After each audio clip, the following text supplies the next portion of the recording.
Welcome everybody once again to The Brink. Yes, you are tuned in to the most brinkaliciously awesome podcast in the entire world, episode 26 of the rebooted, reformatted show. It's technically the halfway point of the year if we're doing this weekly, but of course there have been a few occasions where we've missed a few weeks, and I think we've even done a few of these 2 or 3 times in 1 week anyway, so hasn't really been a whole half year, but just thought I would mention that anyway. We've got a massive show for you today, probably our longest one yet, as I'm in the process of about to leave the country for 7 weeks, so we've got a bit to catch up on, I guess, before we leave. Kind of catch up with some of our correspondents and the possibility that we won't be able to talk to them while I'm on the road. So we thought we'd bring you a bunch of them today, and also a whole variety of other things. As always, we start off generally by sort of mentioning our listenership from around the world. Hello to all of our Australians, our Americans, and of course our Italians. Now, I am so intrigued with this because I don't know what it is. I have no idea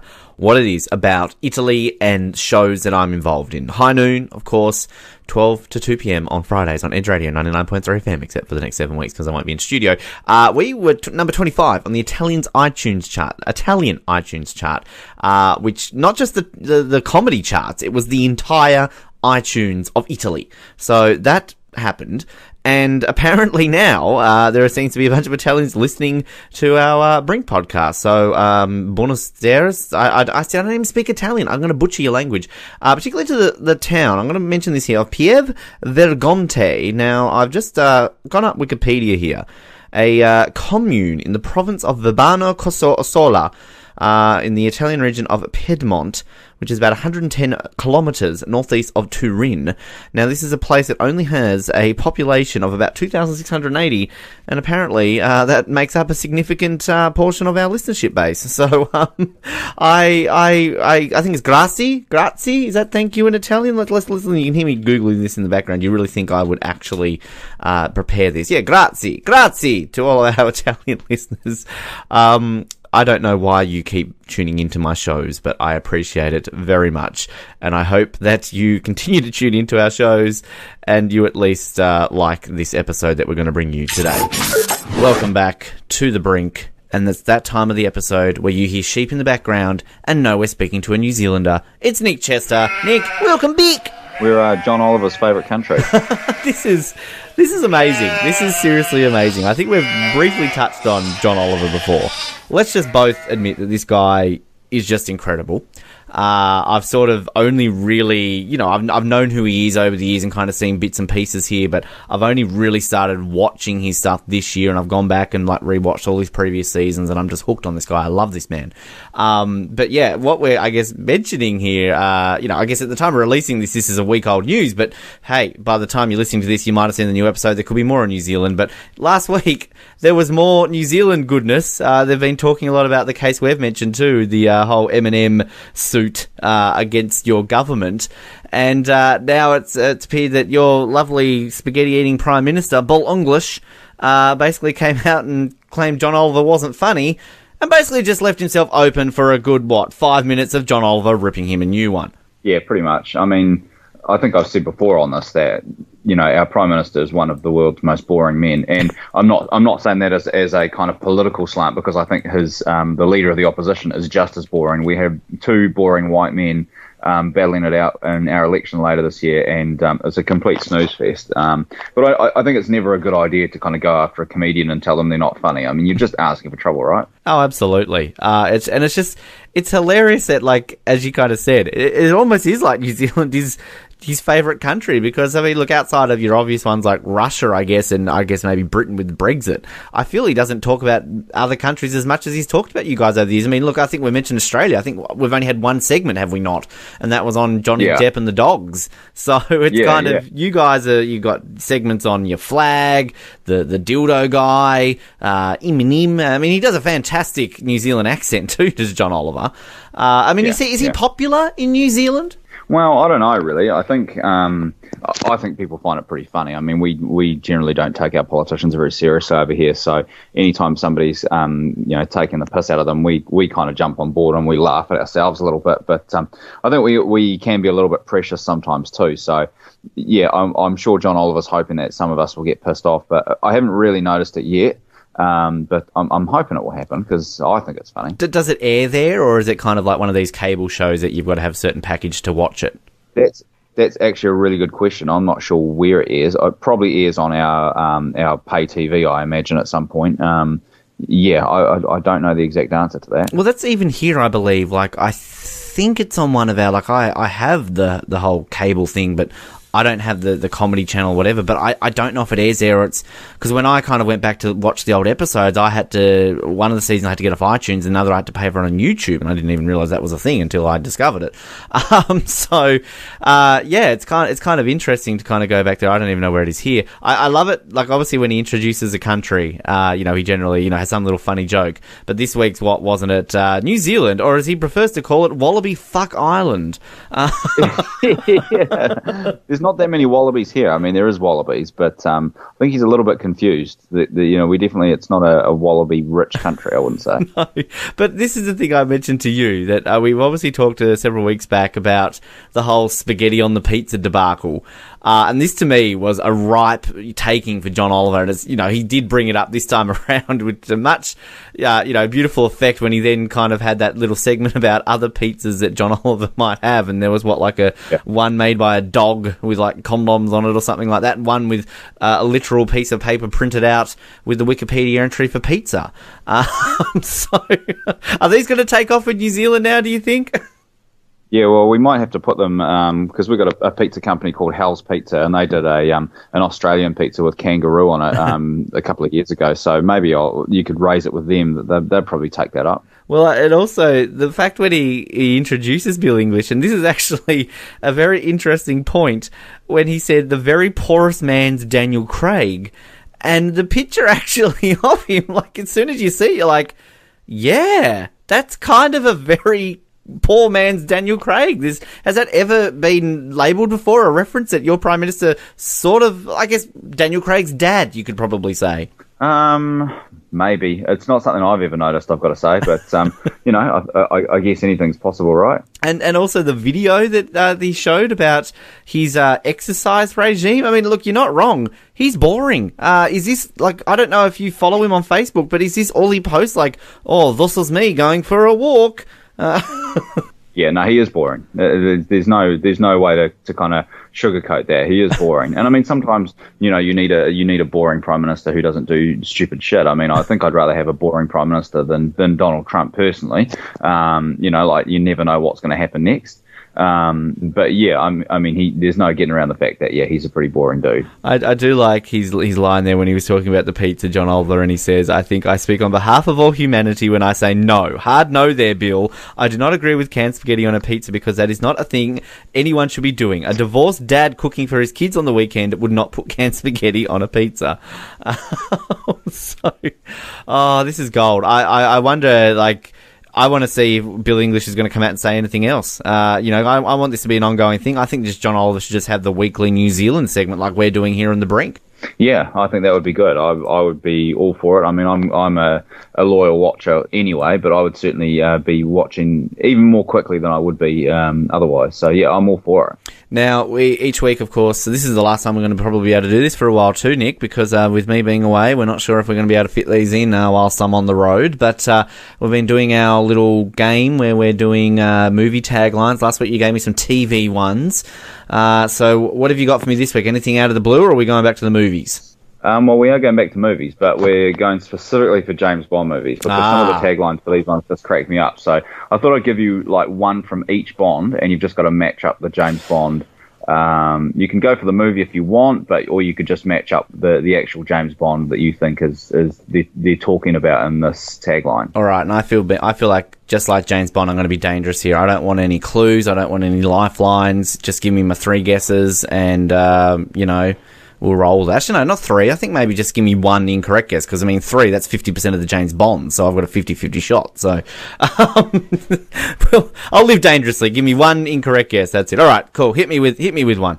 There are so many good ones. That's the problem. That I don't even know where to start. But I think I'm going to start here with look up, look down, look out. Here comes the biggest Bond of them all. Now, that is Sean Connery, is it not? That is that Thunderball? It is. I'm very impressed. Yeah. Yep, no, that's Thunderball. You've got Sean Connery out of the way. Okay, thanks, Sean. Yeah.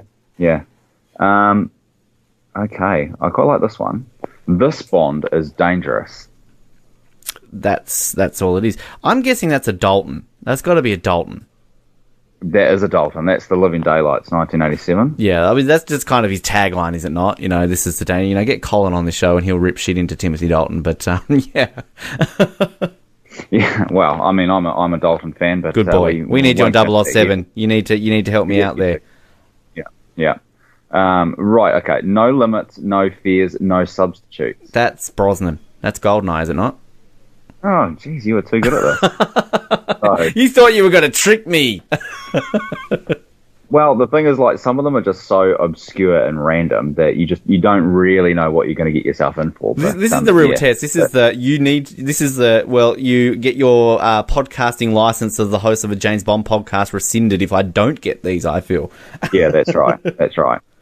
Okay, so here we go. So far up, far out, far more. James Bond 007 is back. It's got to be Roger Moore with more in the tagline, surely. Incorrect. Oh, this is on Her Majesty's Secret Service. That was my next, because I mean we've gotten Dalton, Brosnan, and Connery out of the way, so I mean that's definitely not a Craig film.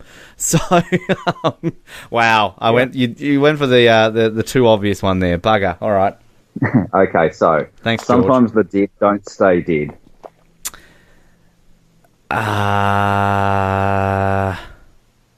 So it's Moore or Connery. Sometimes the dead don't stay dead. It's got to be living.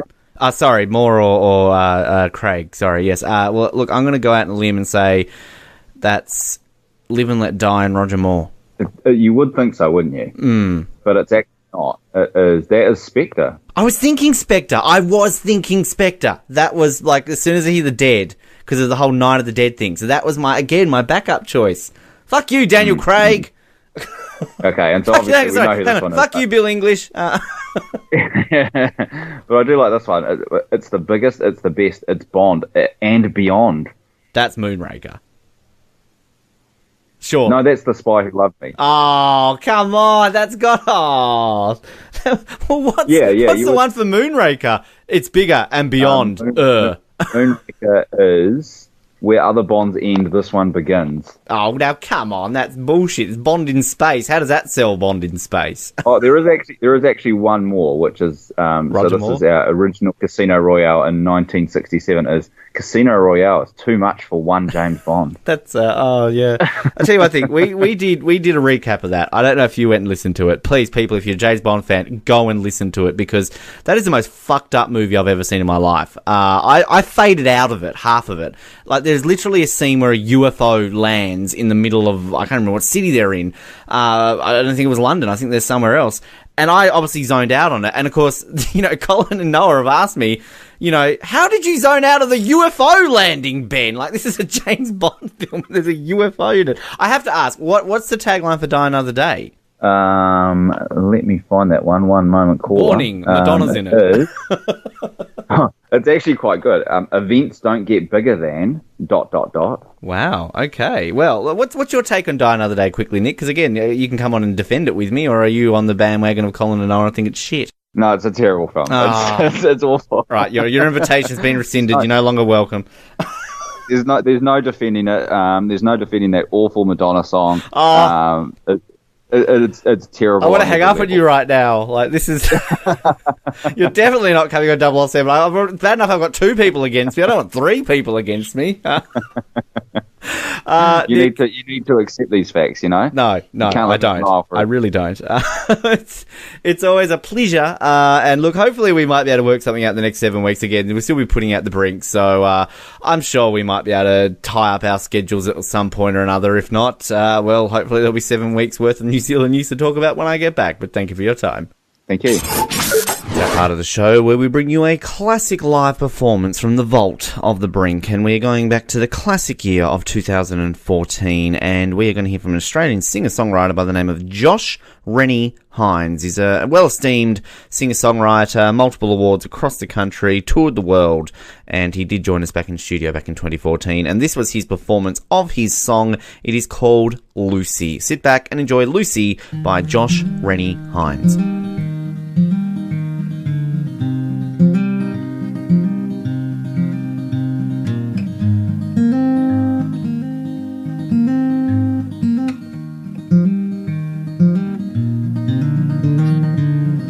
I was gonna tell you how I felt. I was gonna show you all my dreams. I covered you up if you were cold. We've taken you to the sea. Now the winter skies are gathering. Feel the chill out on the breeze.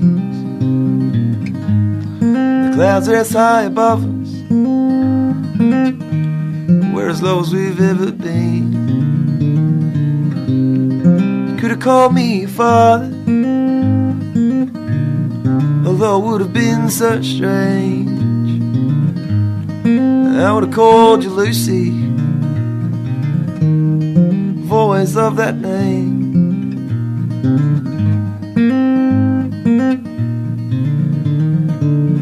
And I was gonna tell you how I felt, but it gets the better of me.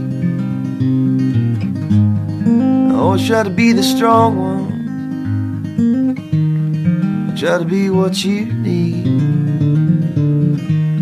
Now I'm sitting by a railway station, thinking about boarding a train. Maybe I'll head down south again, although in winter it only rains. Could have called me your father, although it would have been so strange. I would have called you Lucy. I've always loved that name. I've always loved that name.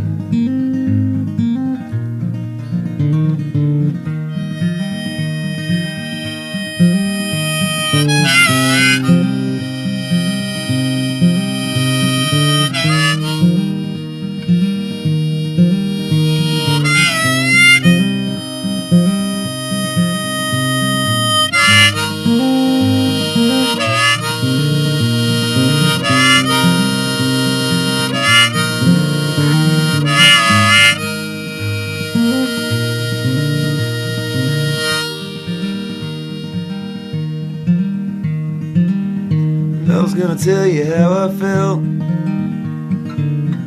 'cause I held you in my arms. Would you have had your mother's eyes?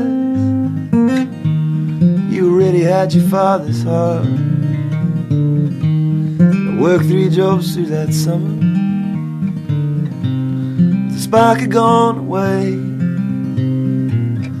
Your mother didn't want me no more. Time to board that train. You could have called me your father, although it would have been so strange. I would have called you Lucy. I've always loved that name. You could have called me your father, although it would have been so strange. I would have called you Lucy. I've always loved that name. I've always loved that name.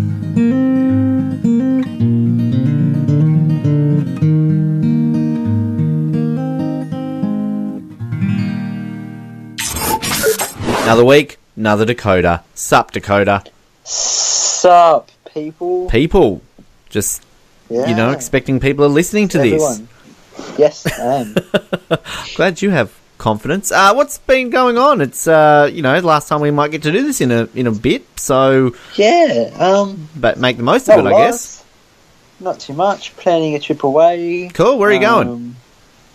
Just around Tassie. Oh, that's exciting. Yeah, well, it's exciting for me. Got a new phone. Oh, okay. What have we got? What have we got? An Apple? A what? It's an iPhone 7. An iPhone 7? Oh, so you've joined my club. Welcome to the club. Yeah. Oh, you've got an iPhone 7, haven't you? Yeah, I've got the Mexican version. I thought it was a 6. No, right. I did have the 6S, but somebody in Mexico's enjoying the feetures of it after stealing it from me on a train. So That's right. The 7 has more features. So. Apparently does. Jokes on him. It could be in a her. Like, women can be criminals too, Dakoda. Hashtag feminism. Yeah, okay.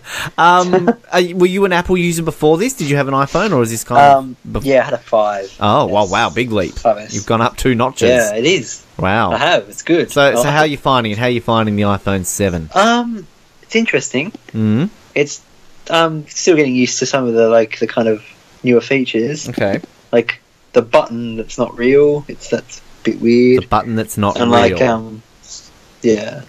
What's the button that's not The home real? button. The home button. How's that It's not not real? an actual button. What do you mean? How's it not an actual button? What are you talking It's about? not a button. It's just like a vibration thing. It's pretending to be a button.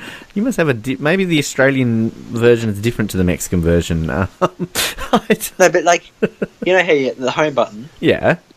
and you press it and it makes that little Oh, right. Well, button okay, I thing. see what you mean. Look, I guess I was used to that when I had the 6S, but I mean, surely you've got, dinosaur iPhone, so...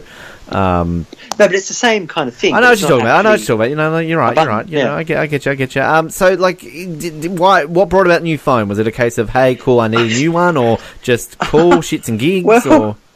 It was really quite impulsive. Clearly. I kind of just walked past the store and was like, I want a new phone. Cool. And just grabbed the 7. I hope you paid for it. No, I just grabbed it. Lol, hi JB Hi-Fi, thanks for letting me steal your phone. No, I got it from Optus. Oh, well, Optus. Ew, Optus. Why would you go with Optus? What's wrong with you? Because I got it on a plan. Oh, but why Optus? That doesn't exactly solve the problem there. Because I'm with Optus, and I'm with Optus now. Why would you be with Optus? No one's with Optus. I want to keep my number. Optus is They're shit. good. They're good. Fuck off. They're not good. They're shit. They are good. My experience with Optus involved the very first time I ever got I decided to go on the iPhone bandwagon. So I was like, cool, awesome. I went to Optus because their plan was cheaper and all this sort of stuff. And they had this policy at the time, I don't know if they still do, where it's like if, you can have your phone for a month, and if you're not happy with it or something's wrong, you can bring it back, get out of your contract, you just pay for the first month. I'm like, cool, alright. So I brought it home. I got 1 bar reception at my house. I was with Louise at the time, so when I went to her house, there was no reception at all at her house. So, after putting up with this for a couple of days, I went back and I'm like, hey, sorry, phone shit, I will, enact that clause in my contract. They're like, okay, cool, thanks for your time, just pay for 1 month. Only to get sent a bill a month later for $900 for terminating my contract early, ringing them up, dude, fuck you, I'm not paying this. Oh, sorry sir, we'll fix that. The next month I get a bill for $1,000 for breaking my contract early and an overdue fee, and I'm like, fuck you, not paying it. Finally got sorted. So in my experience, fuck you, Optus. Yeah, right. Meanwhile, happy Telstra customer, they do exist. Can we get sponsored by Telstra right now? Hi Telstra, how are you? No, I like Optus. I use Wi-Fi at home. Oh, I use and I get enough Wi-Fi data. at home. I mean, I get enough reception at home. I get enough reception anywhere else too. I don't know what you're complaining about. Clearly, Chigwell has better mobile phone coverage than Claremont. Clearly, yeah. All the bogans in Chigwell and all the phones they steal, they need to make sure they've got good phones working. Fucking Optus use the bloody Telstra towers anyway. No, they don't. They've got their own. They do. They use their own. Telstra have their own, and Vodafone have their own. You're thinking of Dodo use the Vodafone towers or something like that. No, I'm hell not thinking of that. Whatever. But I will say, that was 8 years ago, so they probably have improved their coverage in 8 years. So, but still, fuck you, Optus. Nice. I think we should get angry. I'm going to play this. Ben and Dakoda get angry. Ow! Glass. Ow. Always hits me. What's going on there? I'm getting into this straight away. I don't care. I'm not even going to ask you if you want to go first. You know what makes me angry? No. People on Twitter who come into your conversations with no reason whatsoever to go off at you for no fucking reason. I posted a thing the other day about eating kangaroo. I had 2 people go off at me for eating kangaroo, telling me I was going to get, like, AIDS or something because kangaroo's full of diseases, and then they posted all these images of, like, dead kangaroos. Fuck you, random people on Twitter. I'll eat kangaroo if I fucking want to. Fuck you! Yeah, fair enough. Fucking you tell him, Ben. I will! Do it! I am! Good! It's your turn. Oh, shit. Yep. Fuck. Do you want me to go again, or? You know what makes me angry? What? My nan. Why? She wants my old phone for free. Like, what? She's a man. She's poor. She's old. She's not poor. She's quite rich, actually. Well, tell her to buy a new one. I paid $500 for it, and she's like, no, give it to me for free. I'm like, what? Well, no. Look, Dakoda, it is an iPhone 5, alright? That's like saying, hey, Nan, I've got an old VHS player. Want to buy it for the $500 I paid for it back in 1999? No, but I paid $500 6 months ago. Well, you were ripped off. You know what makes me angry? Oh no, someone's calling the house phone. Well, I don't care. I'm angry. Fuck the phone. Oh shit. Well, go and answer it then. Can I go answer it? Just go answer it. I'll sit here and yell at things. I'll just wait. It's fine. I want to see who's on the phone. Oh, Are you going to get it, finished, or? Right? That's finished. Oh. You know what makes me angry? What? 15-year-olds not answering the phone and then interrupting angry bits on podcast segments. Fuck you! Not getting angry at anything? Nah. I don't know what's going on right now. I'm here. What are you doing? I was moving around. Clearly. I could hear it. Sorry. Can I not move around? Would you be doing this on edge? It's professional here, Dakota. This is a professional podcast. What, moving around? Yes, I would be fucking moving around. You can swear on the brink, remember? Yeah. Well, I swore on the bloody, Speak up! I do. What's going on with your speaker this week? Your iPhone 7 sucks in the microphone department. It's obviously Optus then, isn't it? It's Optus. You know what makes me angry? Optus! Fuck you, Optus! You're not making our podcast sound professional. Anyway, fucking last week on High Noon, I mumbled under my breath or something. Well, you did. I think it was the week before, but I went back and listened to the tape and you'll forget the lyrics, and you definitely did swear. Nah, but like last week I did it as well. Well, I didn't pick up on that, but yeah, good. You know what makes me angry? What? Josh Thomas. He's still not funny. Oh, fuck's sake. He's a bit funny. He's not. Yeah, he's a little bit funny. He's not. Yes, he is. He's not. You know what makes me angry? What? Hawthorn. Why are they winning again? Go back to losing. Oh. No, they can win if they want to. Leave them alone. You know what makes me angry? What? The fact that you're not getting angry over everything. It's just me. I have nothing to get angry about. You're 15. You're always You know what angry. makes me angry? What? Not having anything to get angry about. You know what makes me angry? What? Your microphone. It's shit. It's meant to be better. It's not. It's worse. It's meant to be better on the bloody... Maybe if I take my headphones out. Hold on. Try that. Professional podcasting right now. 101. Is that better? Way better. Hey? That's a lot better. You what? That's better. Can you hear me? Better. Hello. Take the headphones out. You're not connected anymore. I think we've lost Dakoda. I don't know what's going on right now. Oh. What? Hello. Can you hear me? Shit. Hello. It's me. Dakoda. I'm back.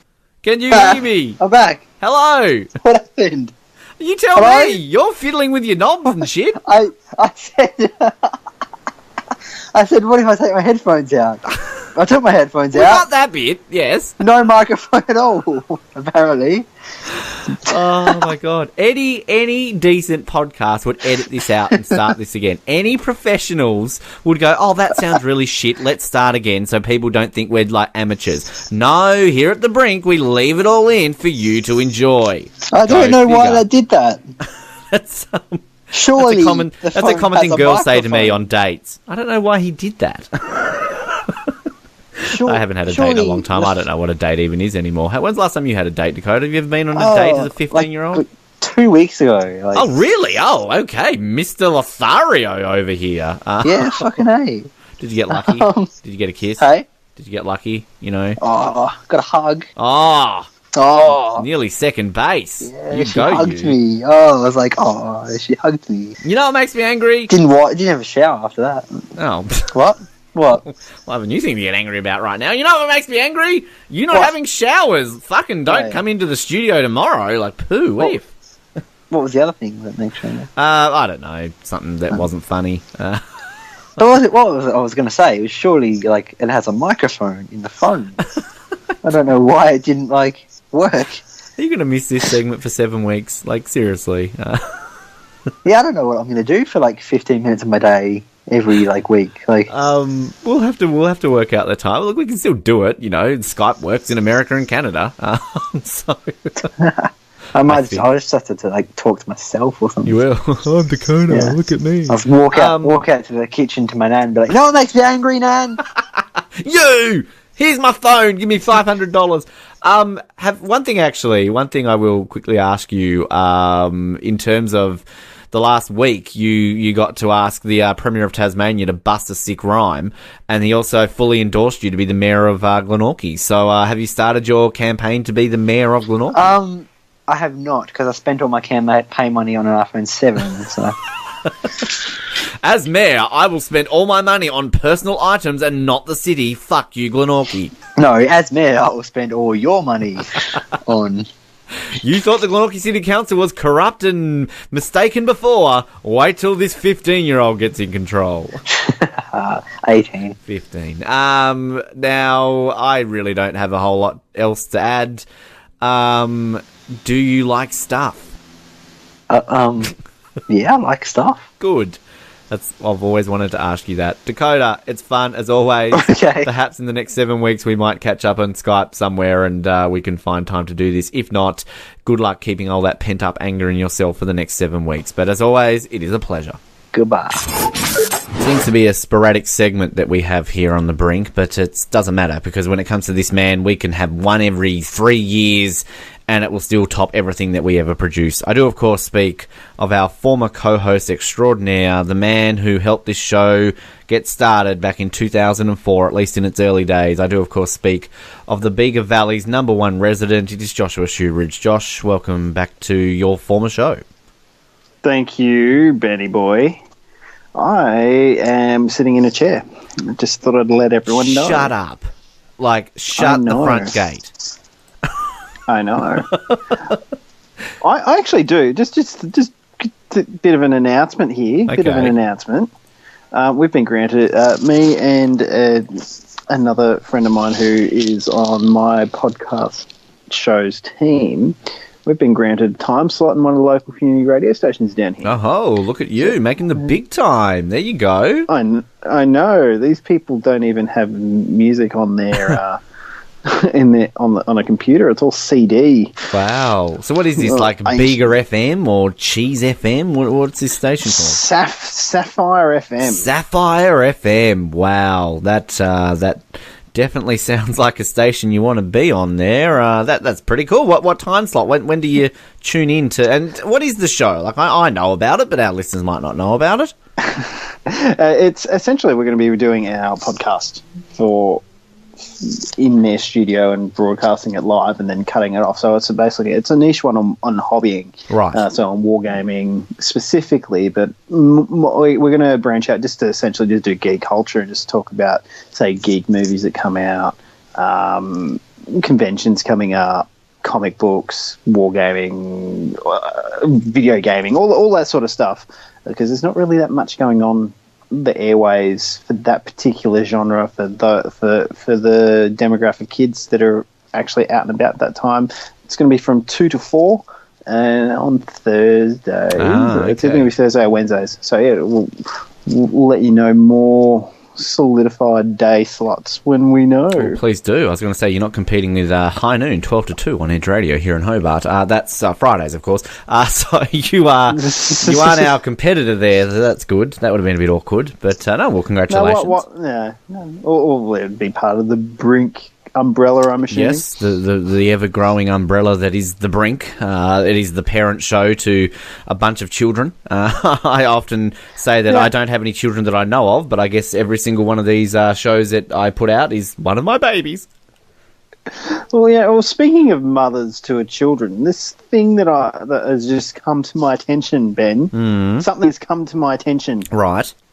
Well, there wants to be a separation of I thought you were talking about something else here. I thought you were going about Rolf Harris or something. I'm like, what? What's going on with the parents here? I'm talking about King Island. Now, yeah, look, this is making me mad, Josh. Like, we have a segment here with, I think you've ever met Dakoda. It's probably a good thing. He's a little shit. You don't want to. But like, we have a segment where it's Dakoda and Ben and Dakoda get angry. We just yell at each other, right? We did that back in the day on the Brink, and we still do it on this podcast. But I wish I had read this before I did that segment with him, because this is making me angry. Apparently, King Island, they're having some issues at the moment when it comes to getting freight on the island. Fair enough. Okay. Bad news for King Island.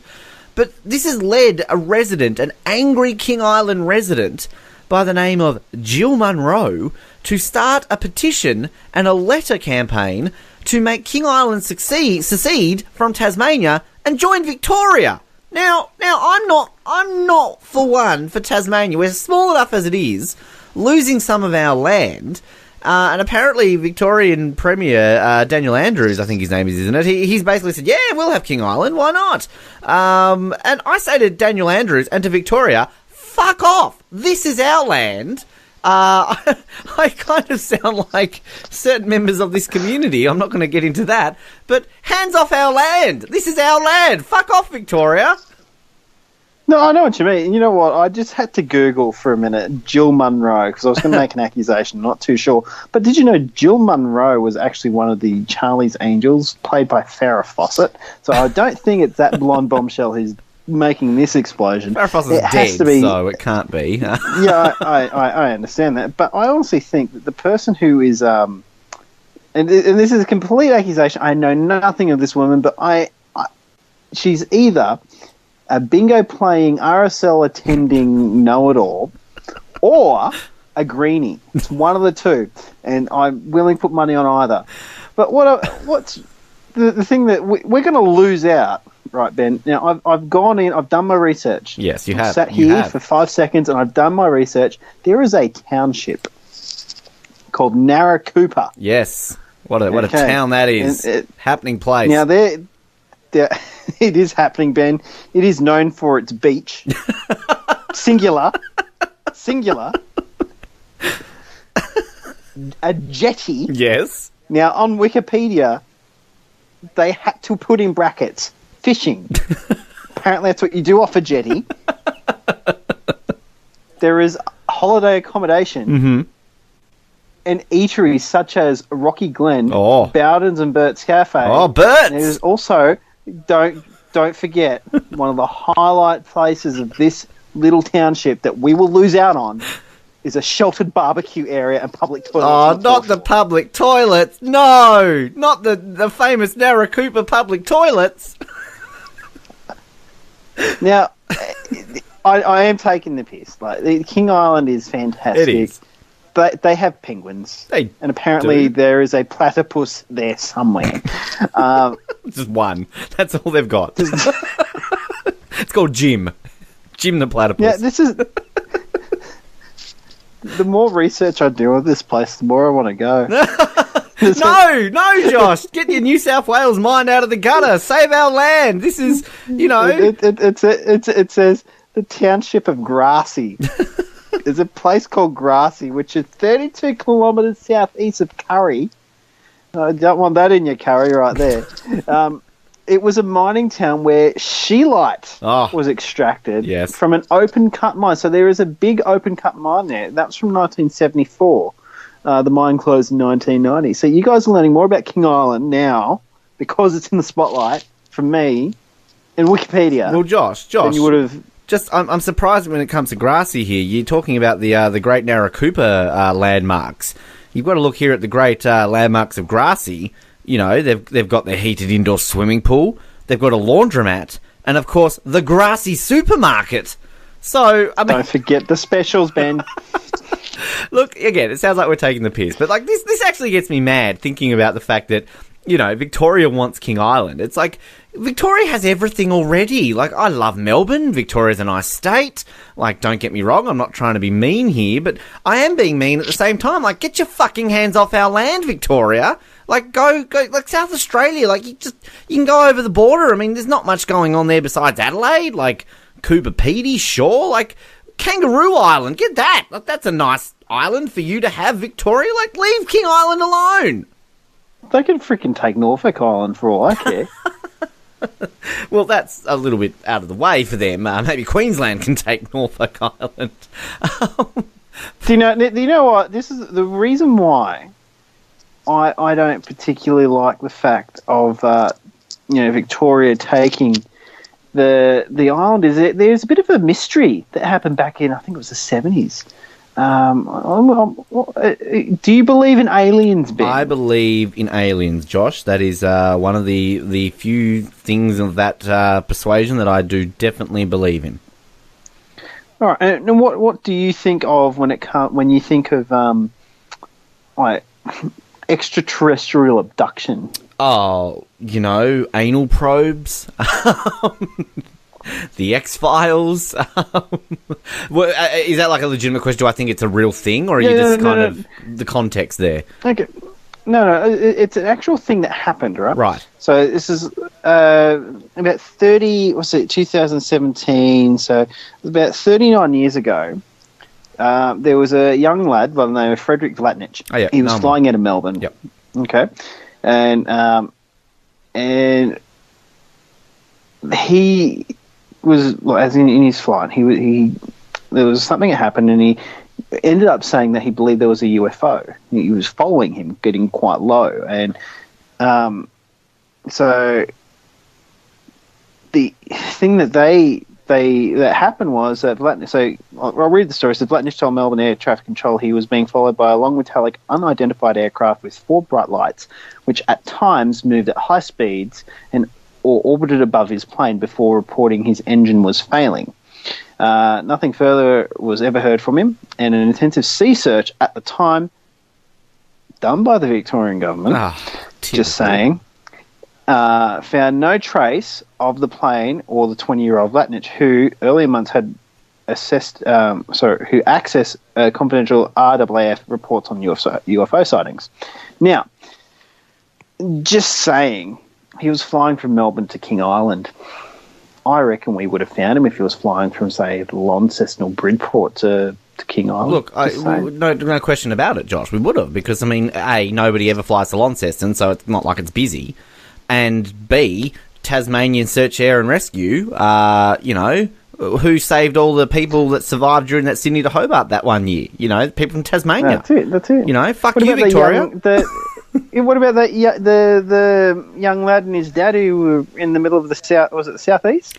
Yeah, west. The recent one. I thought you were talking about. Yeah, no, yeah. Exactly. Yeah, exactly. Like, don't hear about that in Victoria. You know, like no. All you hear about is large, big cat sightings and and weird cults. You know, just to yeah, exactly. So, like, you know, this is just not on. Do you know what really pisses me off about Victorians is because that.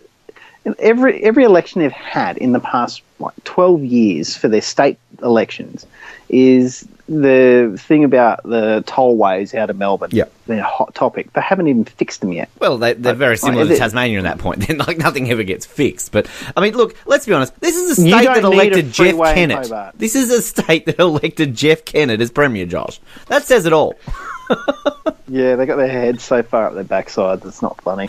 I think you've also got a bit of an invested interest here too, Josh. I mean, you are a New South Welshman. You hate Queensland, you hate Victoria. I mean, you're just a hated state, so... Don't get me wrong, okay? As much as I live in New South Wales, I loathe this state. Everything is expensive. Rates are stupid. The fact that I've got it costs it cost me to register a vehicle. My car for 6 months was $600 roughly, just to register my car. Which, mind you, I had to get it. That's not including the mechanic check that I have to get done every time I register the car. Wow. And then the third-party insurance that is mandatory, unlike Tasmania, which it's already included. Well, there you go. I'm learning. See, fuck you, New South Wales. So... My rates for a quarter is $1,200. Wow, that's crazy. That is, I couldn't imagine what it'd be in Sydney. That's probably like a daily fee for Sydney, though. So no, the thing is, though, our rates are one of the highest in this particular shire. Is one of the highest in the state. Wow, it's stupid. And we don't even have town sewerage. We had to do when we built. We had to put a septic on our property. Right. So, and we're not even connected. We don't have all the services. Now, look, we still pay. I've just Googled, just really quickly here, I've typed in Bega Valley population. You've apparently got here about 31,000, just under 32,000 people live in the Bega Valley Shire. Now, as of the last election, there was 28,000 voters. So, well, there you go. Okay, 28,000. Now we look at the population of King Island, 1,723. So I think that I think I'm a scholar on the subject now. But you look at the population of Tasmania is about 515,000 people. All right, we don't want to now have 514,890. I can't even do the maths off the top of my head. But look, we don't want 1,723 less people. Victoria doesn't need it. All right, they get 1,723 people a day moving there. Right? Okay, come on, Victoria, you don't need King Island.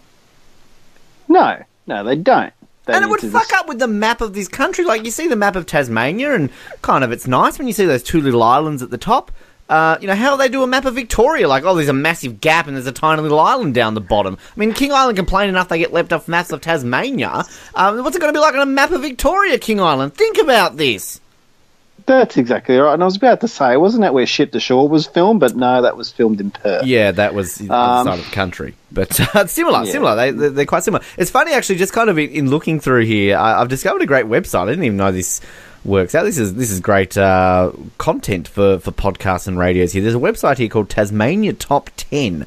And it has a bunch of lists here of a variety of things. So we've got top 10 dates in Tasmanian history, top 10 restaurants in Tasmania, top 10 origins of Tasmania, top 10 famous Tasmanians. I bet you and I are number 1 and 2 there. You got Tasmanian brands, contributors to the Tasmanian economy, golf courses, population, food, lots of things. I've jumped on here quickly to the top 10 population centres in Tasmania. I mean, there's not really a whole lot here that you didn't already know. So obviously, number 1, Hobart, then Launceston. What are you putting at number 3 here, Josh? Are you thinking it's Devonport or Burnie? Give me a guess. Oh, it'd have to be. I'm going to say. Oh, that's a tough one. Mm-hmm. Devonport. Good guess. Number 3, Devonport. Burnie 4. Now, the number 5, I'm a bit sketchy on this one because, look, I would classify, if you're going to classify this as a separate town/city, you got to put Glenorchy or Clarence here because they put Kingston at number 5.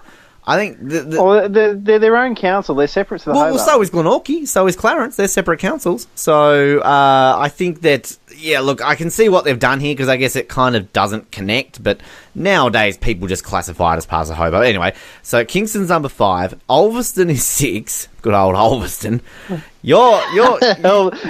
the hell does Ulverston trump Huonville? Well, Josh, number 7, even more than Huonville. You've got a bit of a invested interest in this. Norfolk! New Norfolk! I swear New Norfolk only has like 6,000 to 7,000 people. It's got about 9.5. I remember when I was at the Gazette, we had to do a story on the population because, interviewing the mayor, he's always wanting to get more people there. So, Wynyard is at number 8. Georgetown, number 9. And number 10, like Huonville's not even on this list. Sorell is at number 10. There you go. Sorell has no one in it. The only thing Sorell has going for it is the fact that Irish dude who used to help host The Voice did a movie out there with some girl about a goddess or something. Yeah, not well. I can't remember. Yeah, I don't know. Who gives a crap because he's not worthy of knowing. I want to go through some of these are fun. Like, we've got, top 10 famous Tasmanians. This is fun. All right. Now, I want you to, I'm not even going to tell you. I'm going to go from number 1 down to number 10. Who is your guess for the most famous Tasmanian? I'm going to say Errol Flynn is probably number 1. Errol Flynn is number 3. Holy crap. Merv Hughes? He's not Tasmanian. No, he's not. He lives in Tassie, doesn't he? I don't think so. No. I don't know. Who's number 1? Come on, you're going to kick yourself when I tell you this. Oh, it's not Dr. Harry. No. Like, she's a female. Well, it's good to know. She got lucky at a pub during Reggie. the Sydney Olympics and married royalty. Oh, crying out loud. Crown Princess Mary of Denmark. How the hell is she number 1? Well, I think it's kind of... Oh, I mean, she's my the future queen of Denmark, so I mean, that's kind of famous, so... I wonder then if we'll try to take Denmark on as part of Tasmania. Hey, look, why not? Who's number 2 then, Josh? Come on, give me a guess. You got to guess this. Come on, you know this. David Foster. Oh, David look, Foster. he's on... David Foster is... where is he? He's number 7. But, like... Think of another famous Tasmanian with that same name who plays the same sport. What, woodcutting? No, okay, that was a bad way of describing it. Okay, how else can I give you a clue here? Think of a friend of ours called Lucy and who she was obsessed with. Oh. Yeah. Oh. You know who? His name's actually... No, I know who you're talking about. His name's lost me. Ricky Ponting. Ponting? Yes. Yeah. There you go. Yeah. Ricky Ponting, number 2. So, yeah, Errol Flynn's number 3.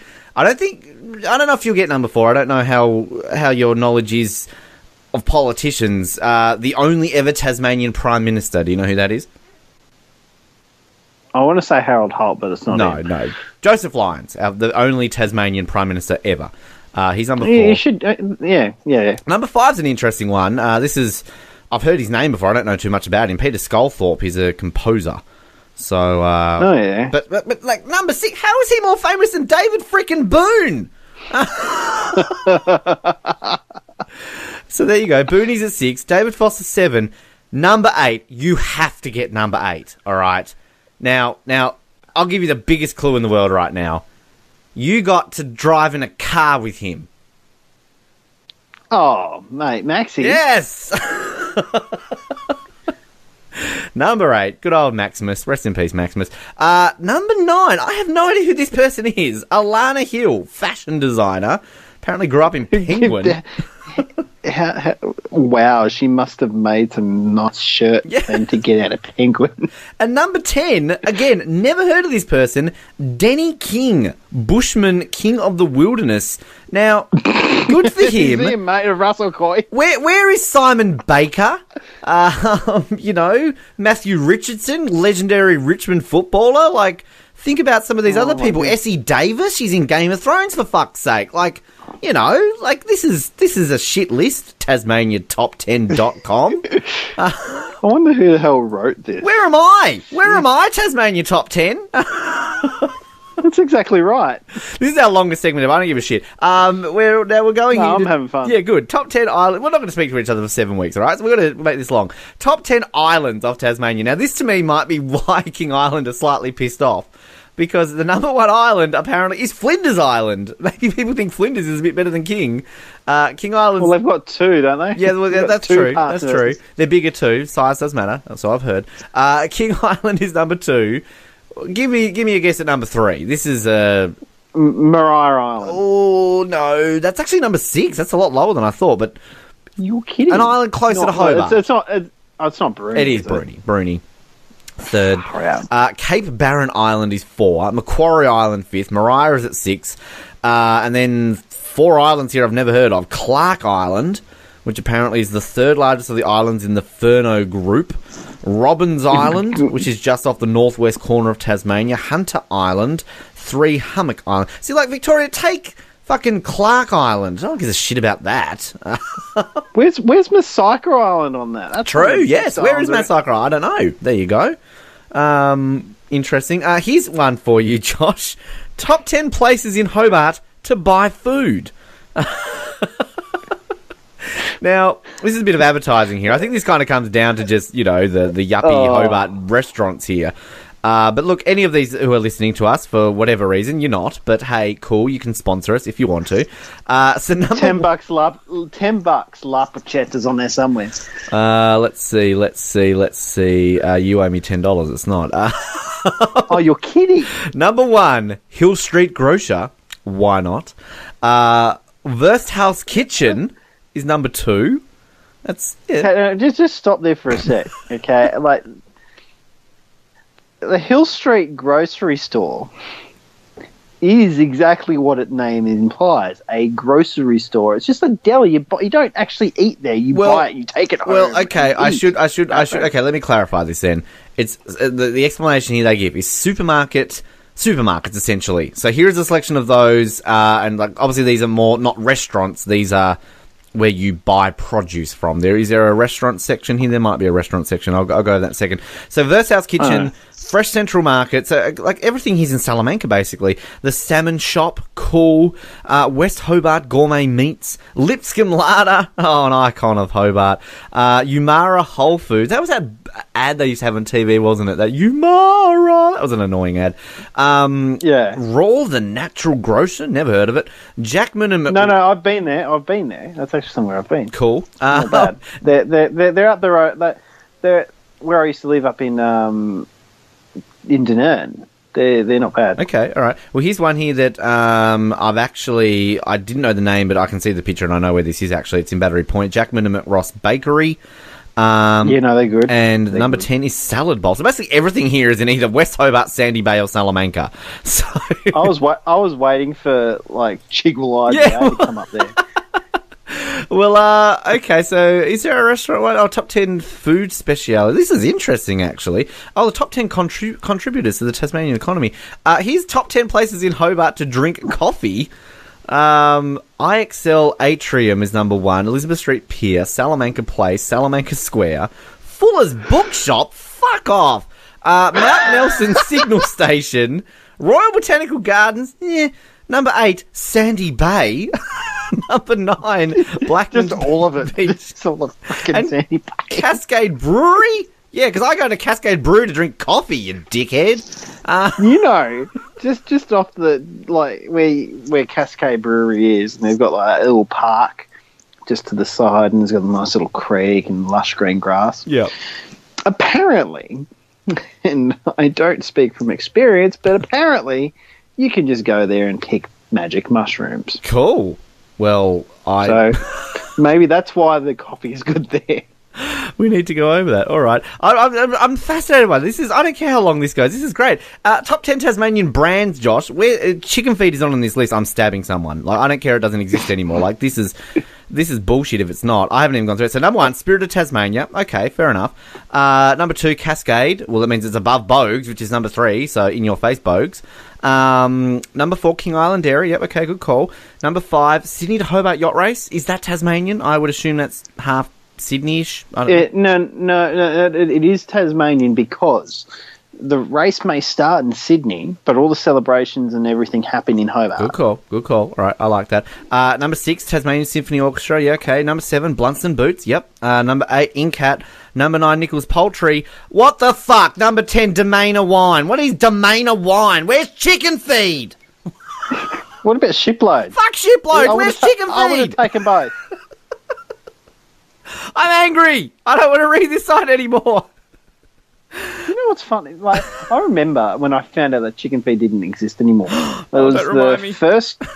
was the first time I'd taken the Naomi and the kids to Tasmania, and we bought because we were like surprising my mum for a birthday, and we were in New Norfolk, and we parked just like, I don't know if you know, or you know New Norfolk, where the Woolworths car park that's behind the main street. Yeah. So I was parked there and I said, I've just got to. We had the present in the car, but we didn't have anything to wrap it with. So okay, we'll go and I'll just go grab some wrapping paper from Chicken Feed real quick. And she's like, Chicken Feed? Like, that's the best.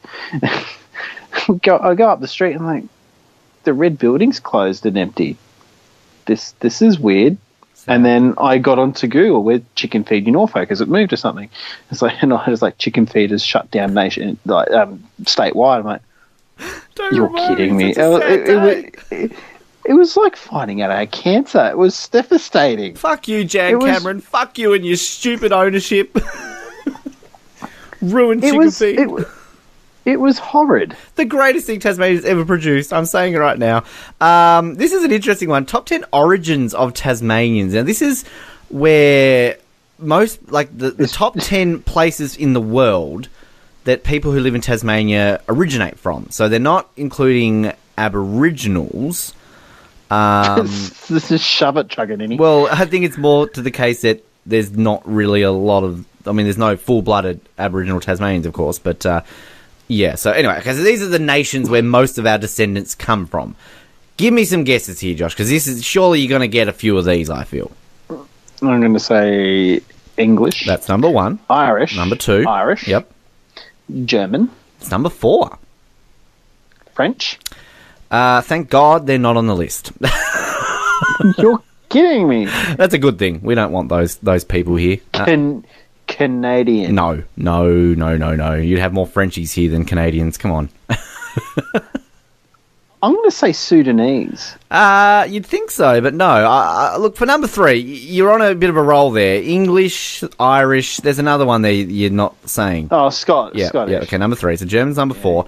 Now, number 5, think about this. Think about who discovered Tasmania and where he was from. Oh, the Dutch. The Dutch, yes. There's 2 things in this world I can't stand. People intolerable of other people's cultures, and the Dutch. Thanks to Michael Caine in Gold member.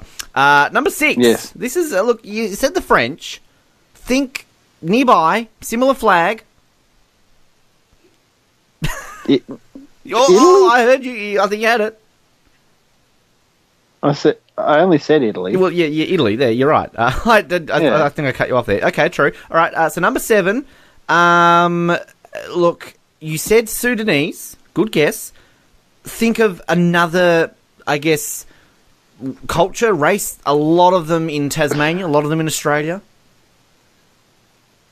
Chinese. Correct. I was going to say, be careful with your answer there, Josh. Number 8. How would I give you a guess on this one? Magda Stabansky. What's her heritage? She's Polish. She is. Yes. Good boy. Number 9. All right. You said English. You said Irish. You said Scottish. Where's the 4th one? Welsh. Yes. Correct. Wales. All right. Yeah. Now number 10. This scares me to think that there's a lot of these people in our country, our state, I should say. I'm just going to give you one clue. Bah. Kiwi. Oh, that's all right. Nick doesn't listen to this. We've already played the sheep sounds in this episode. All right, what else have I got here? Now, the restaurants are pretty boring because these are okay. These are top 10. These are ones you were going on before. Garagistas. That's in... What the hell is that? Okay, cool. The Stackings at Peppermint Bay, Snooty Town. We don't want to go there. Ethos Eat Drink. Never heard of it. Miwa. Yeah, okay. Yeah, no, I've been there, and it's fantastic. You know what that reminds me of? There was we had Chris Hamley in the studio one day, and I do the little clips at the end of the year where I would put like best bits to a song. And there was a clip on one of them, I can't remember what year it was, and there's just a clip of you and Chris Hamley talking, and you turn around and say at one point, oh yeah, I went to Miwa. And then Chris Hamley's like, what? I was like, oh, the segue's obvious. Like, it's just the way it's so funny. Number 5, Remy de... Oh, that sounds French. We're not reading that one out. Number 6, Frogmore Creek, Stillwater. That sounds French too. Number 8, this is my... This website literally has number 8. We're working on this one. Number 9, the Beach Restaurant, and number 10, Fresh on Charles. So, hang on a minute. How is the Beach Restaurant and Fresh on Charles underneath one that doesn't exist? That's the Michelin star of Tasmania. That's what it is. All right. What have we got? Okay. This is... Oh, God. How long are we going today? Top 10 contributors to the Tasmanian economy. So, the top 10 industries, basically, in this state. Give us some guesses here, Josh. I'll let you guess this one. Boyer. No, well, it's not. Don't think companies. Think like the industry that Boyer's involved in, or you know. Oh yeah, no, paper and wood and Yeah, I'll give you that. everything Number four, green. Yeah. wood and paper. There you go. Yep, correct. Everything greenies hate. Is that your actual answer? Like everything greenies hate. Yes. Look, I'll give you that. Ores. Number 5, minerals such as copper, zinc, and lead. And technically number 1, processed metals. So cool. All right, we'll give you those. Number 2 is a pretty obvious one. I think you're going to think of this one. Sport. Oh, no. Like when you and Naomi and your family came to Tasmania, you came as tourism. Yep. Number 3, manufactured goods, whatever that means. Number 4 was 4, 5, 6. Yeah, this one's a pretty obvious one. Think the ocean. Oh, seafood. Yes. Number 7, think of what you do with seafood, but with like cows and stuff. I'm not Kiwi, man. No, well, what are you doing with your seafood, Josh? Have you? Meat. That's what I'm trying to say. Meat. Just meat. 8 is dairy products. 9 is other food and drink. And 10 is ICT. Apparently, we were good at the internet. Good. Really? Yeah, apparently. Our top 10 food specialities. You're learning so much about Tasmania today. Our top 10 food specialities are farmed salmon, wild abalone, leatherwood honey, black truffles, saffron, wasabi, okay, extra virgin olive oil, organic foods. Yeah, no, there's a massive olive tree orchard in just south of Lonnie. Oh, there you go. Yeah, and I remember seeing that on Escape Tasmania with what's her face? Yeah, that Catching in a Round Tree. Yep. I think she hosted that. Yep. Here's one for She you. used to be hot back in the day. But She's still hot. I've interviewed her. She's very attractive in person. Number 9, cheeses. There you go, Josh. Screw you, Big and Belly. And number 10, beef. Beef. Good old beef. Yeah. One more. All right, one more. We've gone over half an hour just in this one segment alone.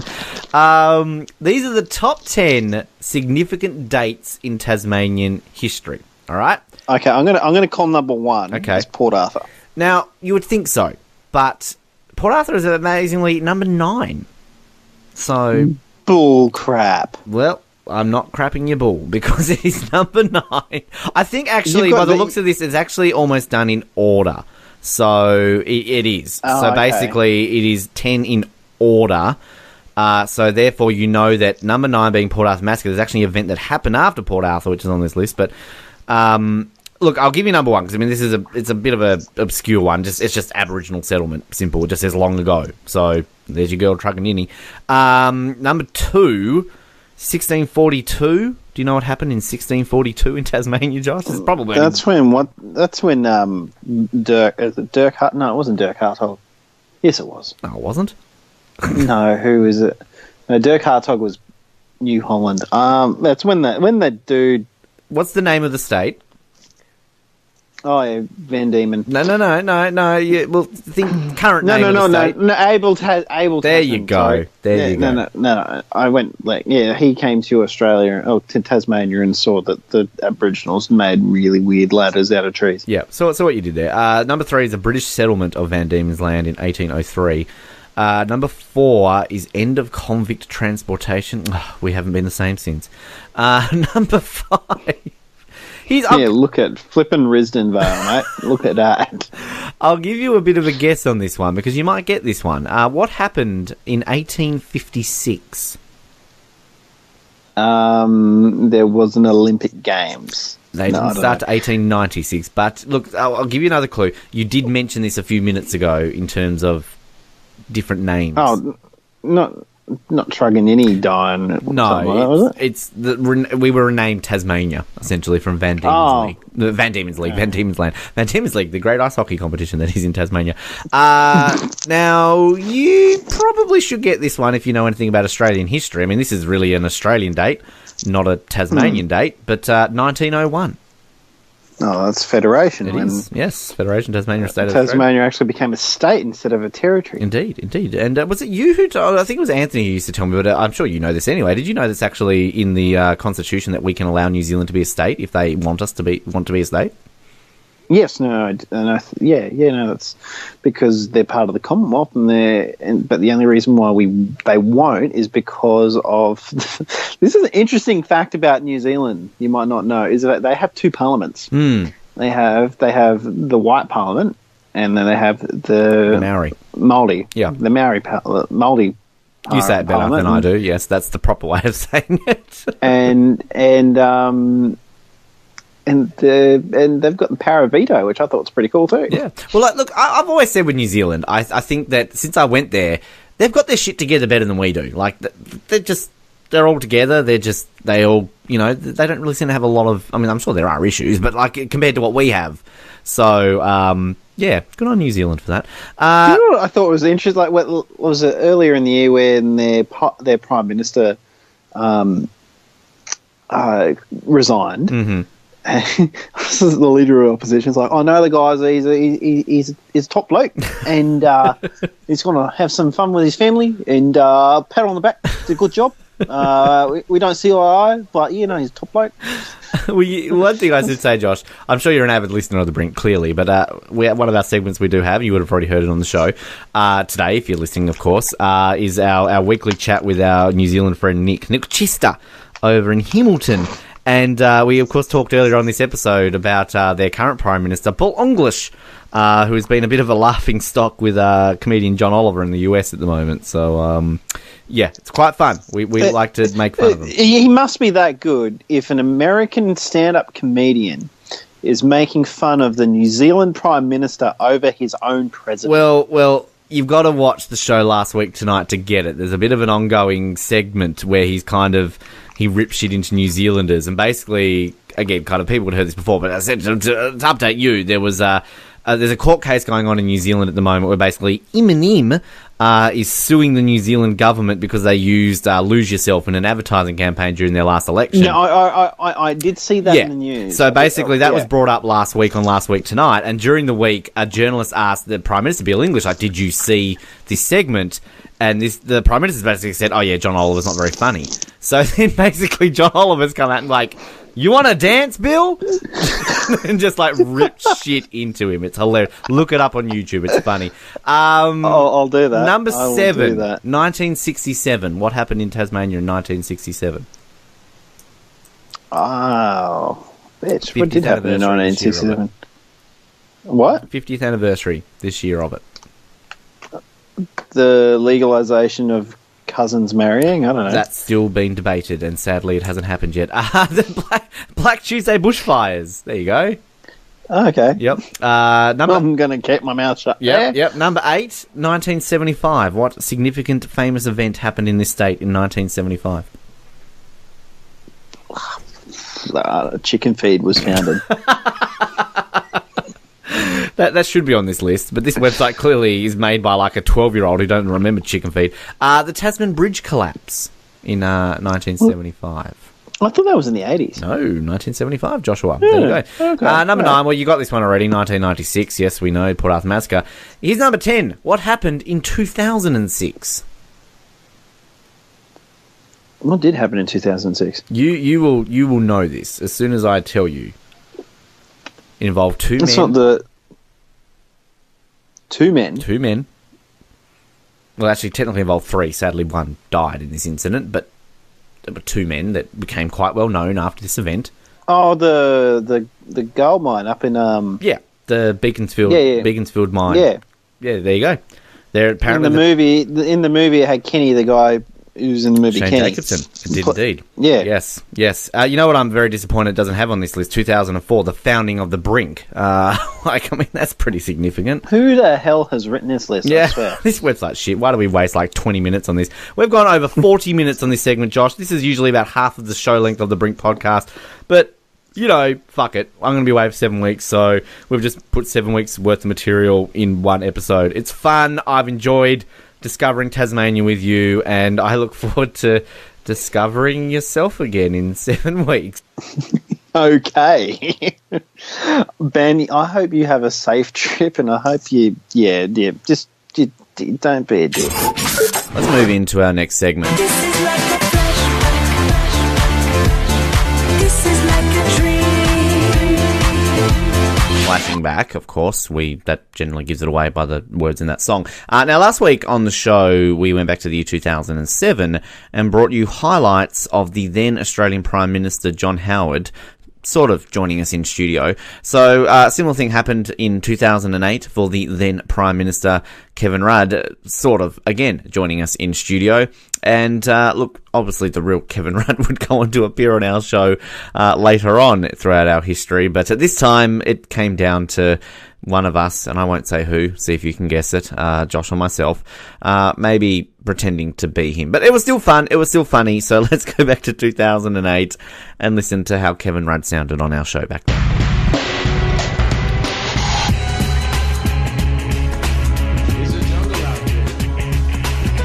Kevin Rudd, you've got your theme music back again as you wanted. Thank you, boys. It's been a great... I've missed you so much. I've missed you too, Kevin. You've gotten a bit... You've put on some weight. I know.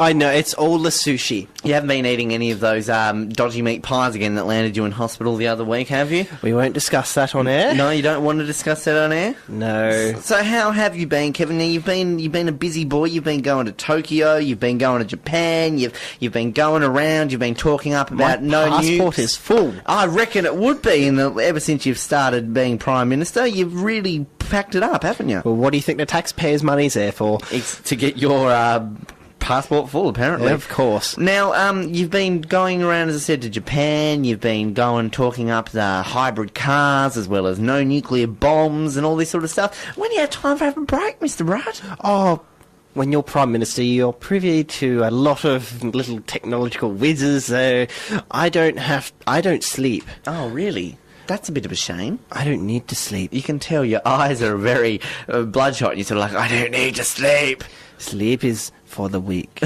Okay, Arnold, you sound a bit like that. Now, you are going to be doing some stand-up comedy for us very soon. Now, you mentioned this the other week. Where does this come from? I mean, our own John Howard before, he used to sing. Do you sort of want to take a leaf out of his book and go, I want to do something funny? No. One thing that the Australian public is not aware of is that when you're elected to Prime Minister, one of the prerequisites is you must have a talent of some sort. Even though John Howard doesn't really have a talent, he can actually do something that will make him last after his last term. He actually did release his first album in Sweden last week. He wanted to go to a market which was possibly... So he could sort of go quietly, sneak under the radar. I hear his album went to number 37 on the Swedish charts. Out of? I think out of 37. Oh, well. Not too sure, can't really confirm that, but I believe the other 36 slots were filled by ABBA, so even 30 years after ABBA were big, they still are big in Sweden, what can you say? So your talent is stand-up comedy. Now, It is. I'm a bit concerned. What was Paul Keating's talent? Oh, we won't go there. You want to go there? Bob Hawke? Don't want to share that one either? Bob Hawke, I will gladly say that he could juggle knives with an orange on his nose. Wow, I used to be able to do that, but then I sort of stabbed myself in the eye. That's why I'm blind. To talent, I say. We learned so much about you, Ben. Thank you, Josh. Oh, there you are. How are you, Josh? Oh, I'm good. Because we've only got the one mic, we have to, share. So you want to ask something to... I'm really interested to see what this stand-up comedy's going to be like. Well, if it's going to be a hit or not, Mr. Prime Minister. Well, thank you, Josh. Blah, blah, blah, blah, blah. It will be great. Don't diss me. Okay, then. He's getting a little bit on his chair, if you know what I'm saying. Yes. Now, did you want any music? I've got some if you want it. Swing me some, man. I'll put you some music. Are you ready? I'm ready. Oh, Yes. Is it good music? It's great music, Kevin. You'll love it, and you'll be ready to go. So, if you're ready for me to go, I can get you to start if you want. Go for it. Are you ready? Yes, I am. Audience, Ben. are you ready? Yes, we're ready. boys. Let's do this. I'll cue the music up. Kevin Rudd, it's your time to shine with your comedy, my friend. Well, ladies and gentlemen, it's great to be here in sunny Hobart. Oh, it is sunny today, yes. Look, there's only one cloud out of 1,000. Wow. Oh, you should have seen my cat today. It swallowed a ball of yarn. It had mittens. Here's one for you. What did Batman say to Robin before they got in the car? Get in the car. I was talking to this millipede the other day, and he was going... And when he was walking, he went 99 bump, 99 bump, 99 bump. He had a wooden leg. Oh, yeah. You know how E.T. has those big eyes? I asked him, what's up with the big eyes? You should have seen his phone bill. Oh, you don't know me. You don't know me. I'm Prime Minister, y'all. Don't tell me I'm not... Okay, we've crossed the line there, I think. I think they're big E.T. fans, Mr. Prime Minister. It was interesting. I laughed. I was laughing in the background. I think the audience all started to like it. Do you know what it's like spending a day with an angry rabbit? Yes. It was a bad hair day. I think that silence tells it all. Whoa, you're getting a warm welcome this week, What Kevin. have I done today to deserve this? What have I done? Kevin Rudd, how the hell are you? I haven't spoken to you in a I'm few weeks. fantastic. How are you, Ben? You look a bit nervous. I'm not nervous. You look very, very nervous. Shut up. You're wearing a singlet top and a pair of boardies. You're looking poor. I'm not poor. You're looking very much like a man under a lot of stress at the moment. You're meant to be here to help us in this life. I am here to help you. But I want to get this off the board. You're looking like a man who's, trying to got the weight of a nation on his shoulders. I do have the weight of a nation on my shoulders. I mean, you in the nation makes the weight thousands of tons heavier. I can't help that. You should understand that. We've got an obesity crisis, Your Honour. I know, and that's half the problem to the economic crisis, because people just buy KFC and eat it. You're the Prime Minister of Australia, Kevin. There should be no such thing as technical issues.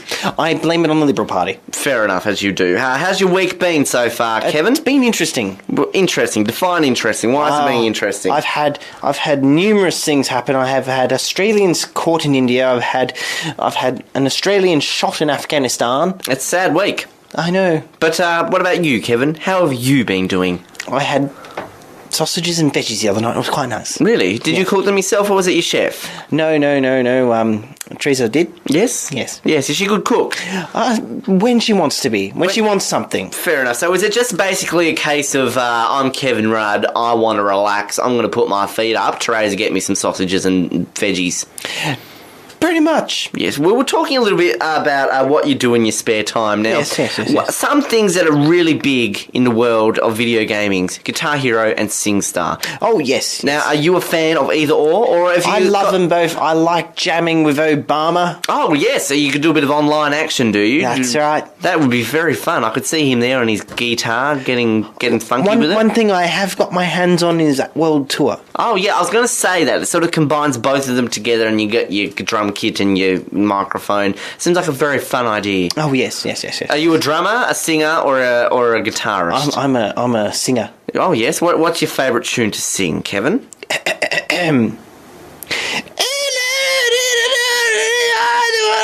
Very rock god-esque there, Kevin. I think that deserves a round of applause if the audience is... Do you want to give us a bit more of that and see if the audience is awake? Okay. That's fantastic. Well done. What song is that? I want to be in Australia. You want to be in Australia? Well, you are in Australia. It's a little bit like... It's a little bit like that. I've just added my own little twist to it. Josh, are your ears ringing right now? I'm just sitting here. You're next to the man. Look, I'm just like, what the heck's going on? Yeah, I really don't know why we thought that actually sounded like him. But hey, it was 9 years ago, and what happens in 2008 sort of stays in 2008. It is another week where we get to chat to this man. It's Mr. Paul Luttrell. Paul, welcome back to The Brink. Good to be here. 2 words for you, Donald Trump. Does that still scare you, hearing those words? I mean, particularly when you put them with the words President of the United States of America?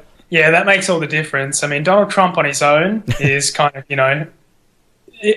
however he chooses to live his life, I don't necessarily agree with it or whatever, but it's fine. But when he's put in power with, the leader of the free world, he becomes a little bit terrifying. Now, before we talk about some stuff this week, I've happened to Google Donald Trump just because why not?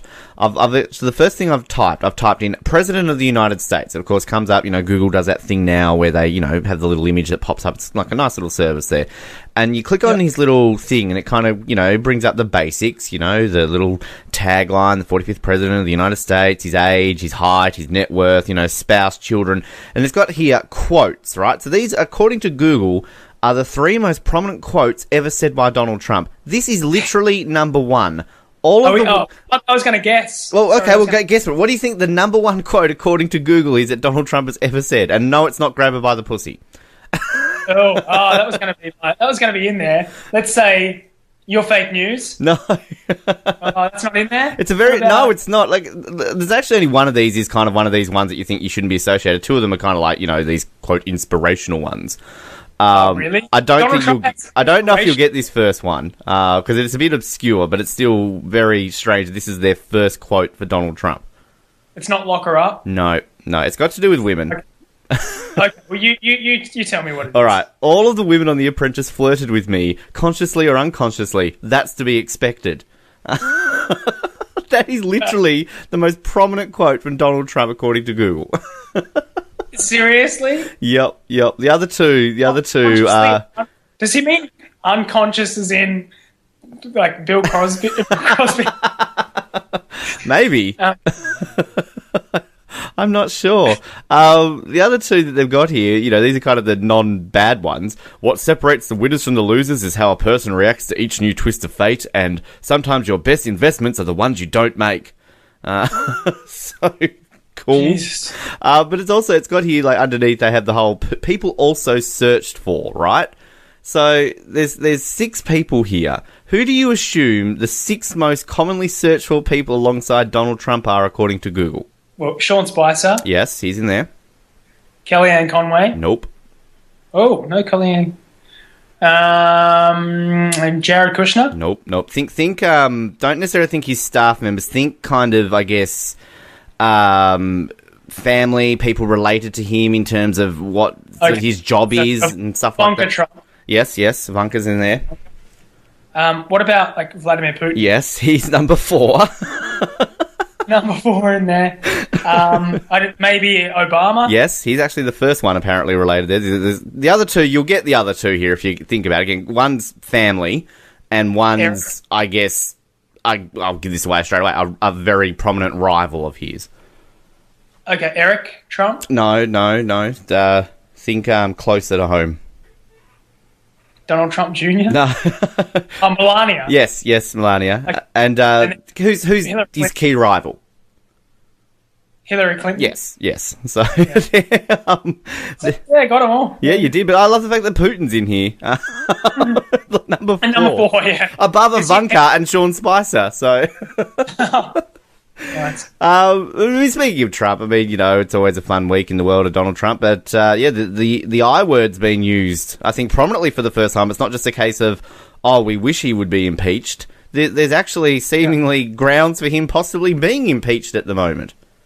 Yeah, well, definitely. I think there's corruption charges probably being drawn up and looked into with the firing of Comey, and then it came out the other day that he actually was asking Comey, before he fired him, to drop the pursuit of the case into Michael Flynn, the guy who was fired. He's the national security advisor, wasn't he? I think so. Yeah.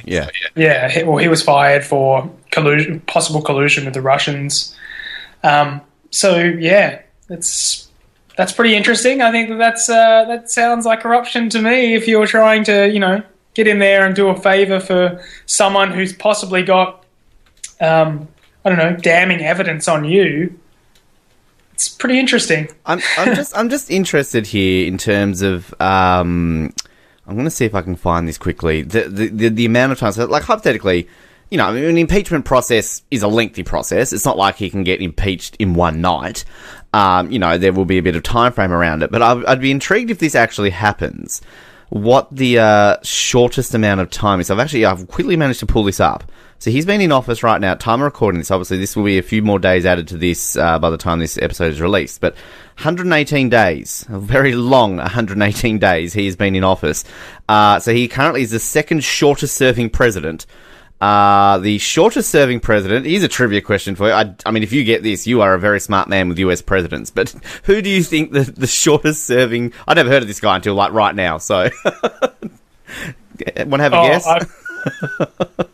I can't. I wouldn't even guess. All of the presidents that I'm aware of were, upstanding citizens. I'm just trying to see when this guy was president. He was president between 1841 and 1841. He was president for 31 days. Wasn't assassinated, was he? No, well, he died 31 days into his term. It doesn't say. I'm guessing he wasn't assassinated because all the other ones here say he was. They were assassinated. Let's see here quickly. Death. He became ill with a cold. And obviously in the 1840s, getting a cold isn't a good thing. His name is William Henry Harrison. There you go. Okay. The great President Harrison. Wasn't he? What a 31 days it was. Yeah, wasn't that Air Force One? No, that's a different one. So basically, okay, so Donald Trump, 118 days. So for him to get above the next one, so James Garfield, he was assassinated 3 months and 28 days. Wow, that is a sad way to go in, isn't it? Wow, 199 days for him, and then after that, you got a bit of a gap to Zachary Taylor, 492 days, died 1 year. So pretty much all of these presidents who have had these short terms have died, essentially, except for Gerald Ford, who just, served out the rest of Nixon's term before not being re-elected. So, and actually, that's all the shortest presidents here I'm seeing. The ones who didn't die were all ones who filled in for presidents who died. So, what are you thinking here? Is either Trump's going to, if he gets impeached, it will be the shortest term by a living president who didn't replace another president or got assassinated. That's what I'm trying to say here. Yeah, I don't know. I don't. It's going to take a lot for him to be impeached because you've essentially got Republicans dominating Congress and the Senate and whatnot. So it will basically take something that threatens their positions as well. So if voters get so outraged by something that's clearly or he breaks the law or something, like clearly breaks the law, that is actually investigated by someone who is not biased towards him, then that's going to take something pretty big for him to be impeached. But the fact that it's actually just being thrown around I think is a good thing. The term impeachment, so that's good. And if I'm not mistaken, just reading through this list here, it seems that I'm not mistaken that no president has ever been impeached. I mean, I think Nixon was about to, but he quit. So yeah, Bill Clinton was pretty. I know he had to face the other. I think, was that solved or was he officially impeached? But he did win that though, didn't he? Because he obviously. Yeah, I thought he was impeached, but it was overturned, or something happened that. Yeah, I remember. I don't know if you remember that when that was happening. I mean, I was obviously very young. Yeah. But like that's look. There's an interesting one. This is fascinating. It's one thing I have to say is that as a non-American, and both of us here, we talk a lot about American politics, but it always does fascinate me the U.S. presidential system and just presidents in general. And it's kind of, my one day I got to go to DC, it was sort of fascinating to see all that kind of stuff. And I was sad that I couldn't get too close to the White House. But, it's interesting here because, I mean, this obviously they're allowed to only, serve maximum 2 terms. Yeah. But Franklin Roosevelt here, obviously back before they must have had this policy. FDA. Yeah, he had 3 full terms and then died 2 months and 23 days into his 4th term. He was president for 4,422 days. Yeah, during the Second World War, so that's probably why they didn't want to change it up when, he's got all these military tactics and everything going on and all these diplomatic kind of ties, I guess. That is crazy. And you've got a bunch here, obviously, who served their 2 terms. And, wow, fascinating stuff. Just outside of Trumpy and the presidents and all that sort of stuff. Obviously, the time of recording this is only very fresh in our minds. We're recording this on a Friday, and this has only happened sort of really in the last 12 or so hours. Chris Cornell sadly passed away. Legendary rocker, Audio Slave, Soundgarden. I will be honest, I best know him from 2 things. Black Hole Sun, which I think most people who aren't really too much into that side of music will know that song. And obviously he sang a Bond theme. He did You Know My Name for 2006's Casino Royale, which to me is one of the greatest James Bond themes of all time. But you're a bit more into music, Paul, in terms of, I guess, non-commercial crap that I'm into. So tell us a bit about Chris Cornell, his legacy and who he was and all that sort of stuff.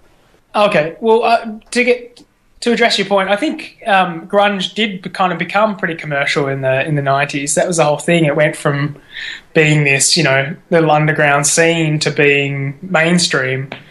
But he was one of the more prominent figures, basically, in the grunge Seattle kind of scene, alongside Nirvana and Pearl Jam. Soundgarden they made up like that top 3 kind of biggest bands coming out of there. So his legacy is essentially that he's helped to bring, I guess, rock music again back to the rock guitar music back to the forefront of pop music for a little while anyway. I don't know too much about Audioslave, but I know Soundgarden were pretty influential.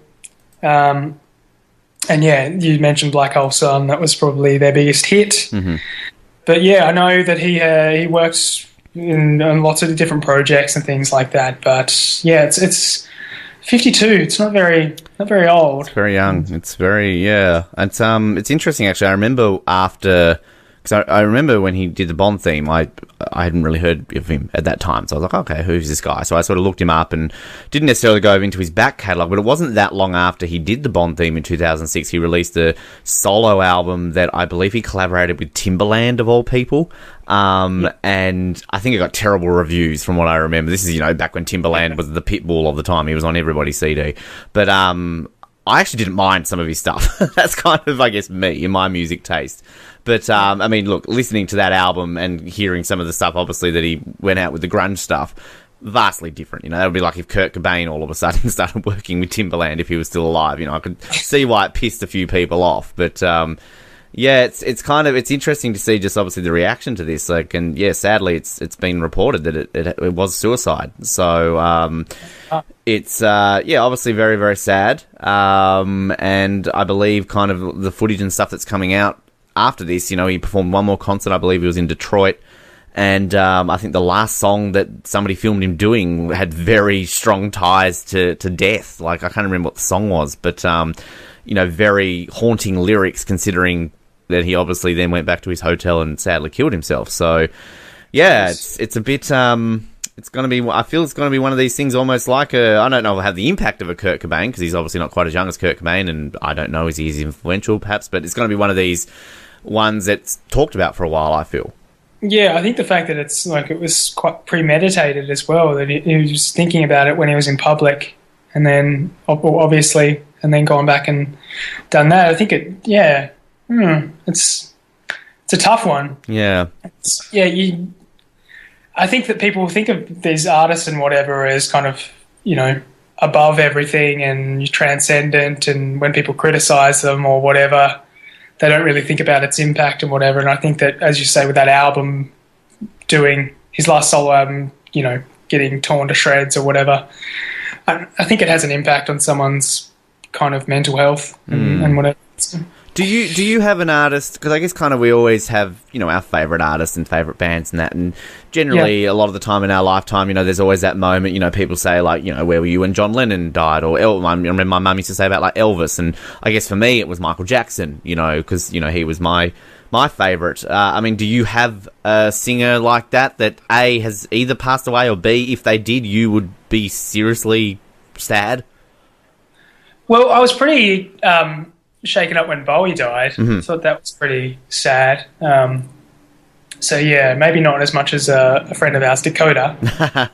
Yes. But just, I don't know, Bowie always seemed like he was, too good to die kind of thing. Like death hurt him or something like that. But it was strange just to, especially because I basically listened to his last album that he released the day before, and I was thinking, geez, you don't get many 69-year-olds making music like this. It was, I thought it was such a good album. And then, the next day he died.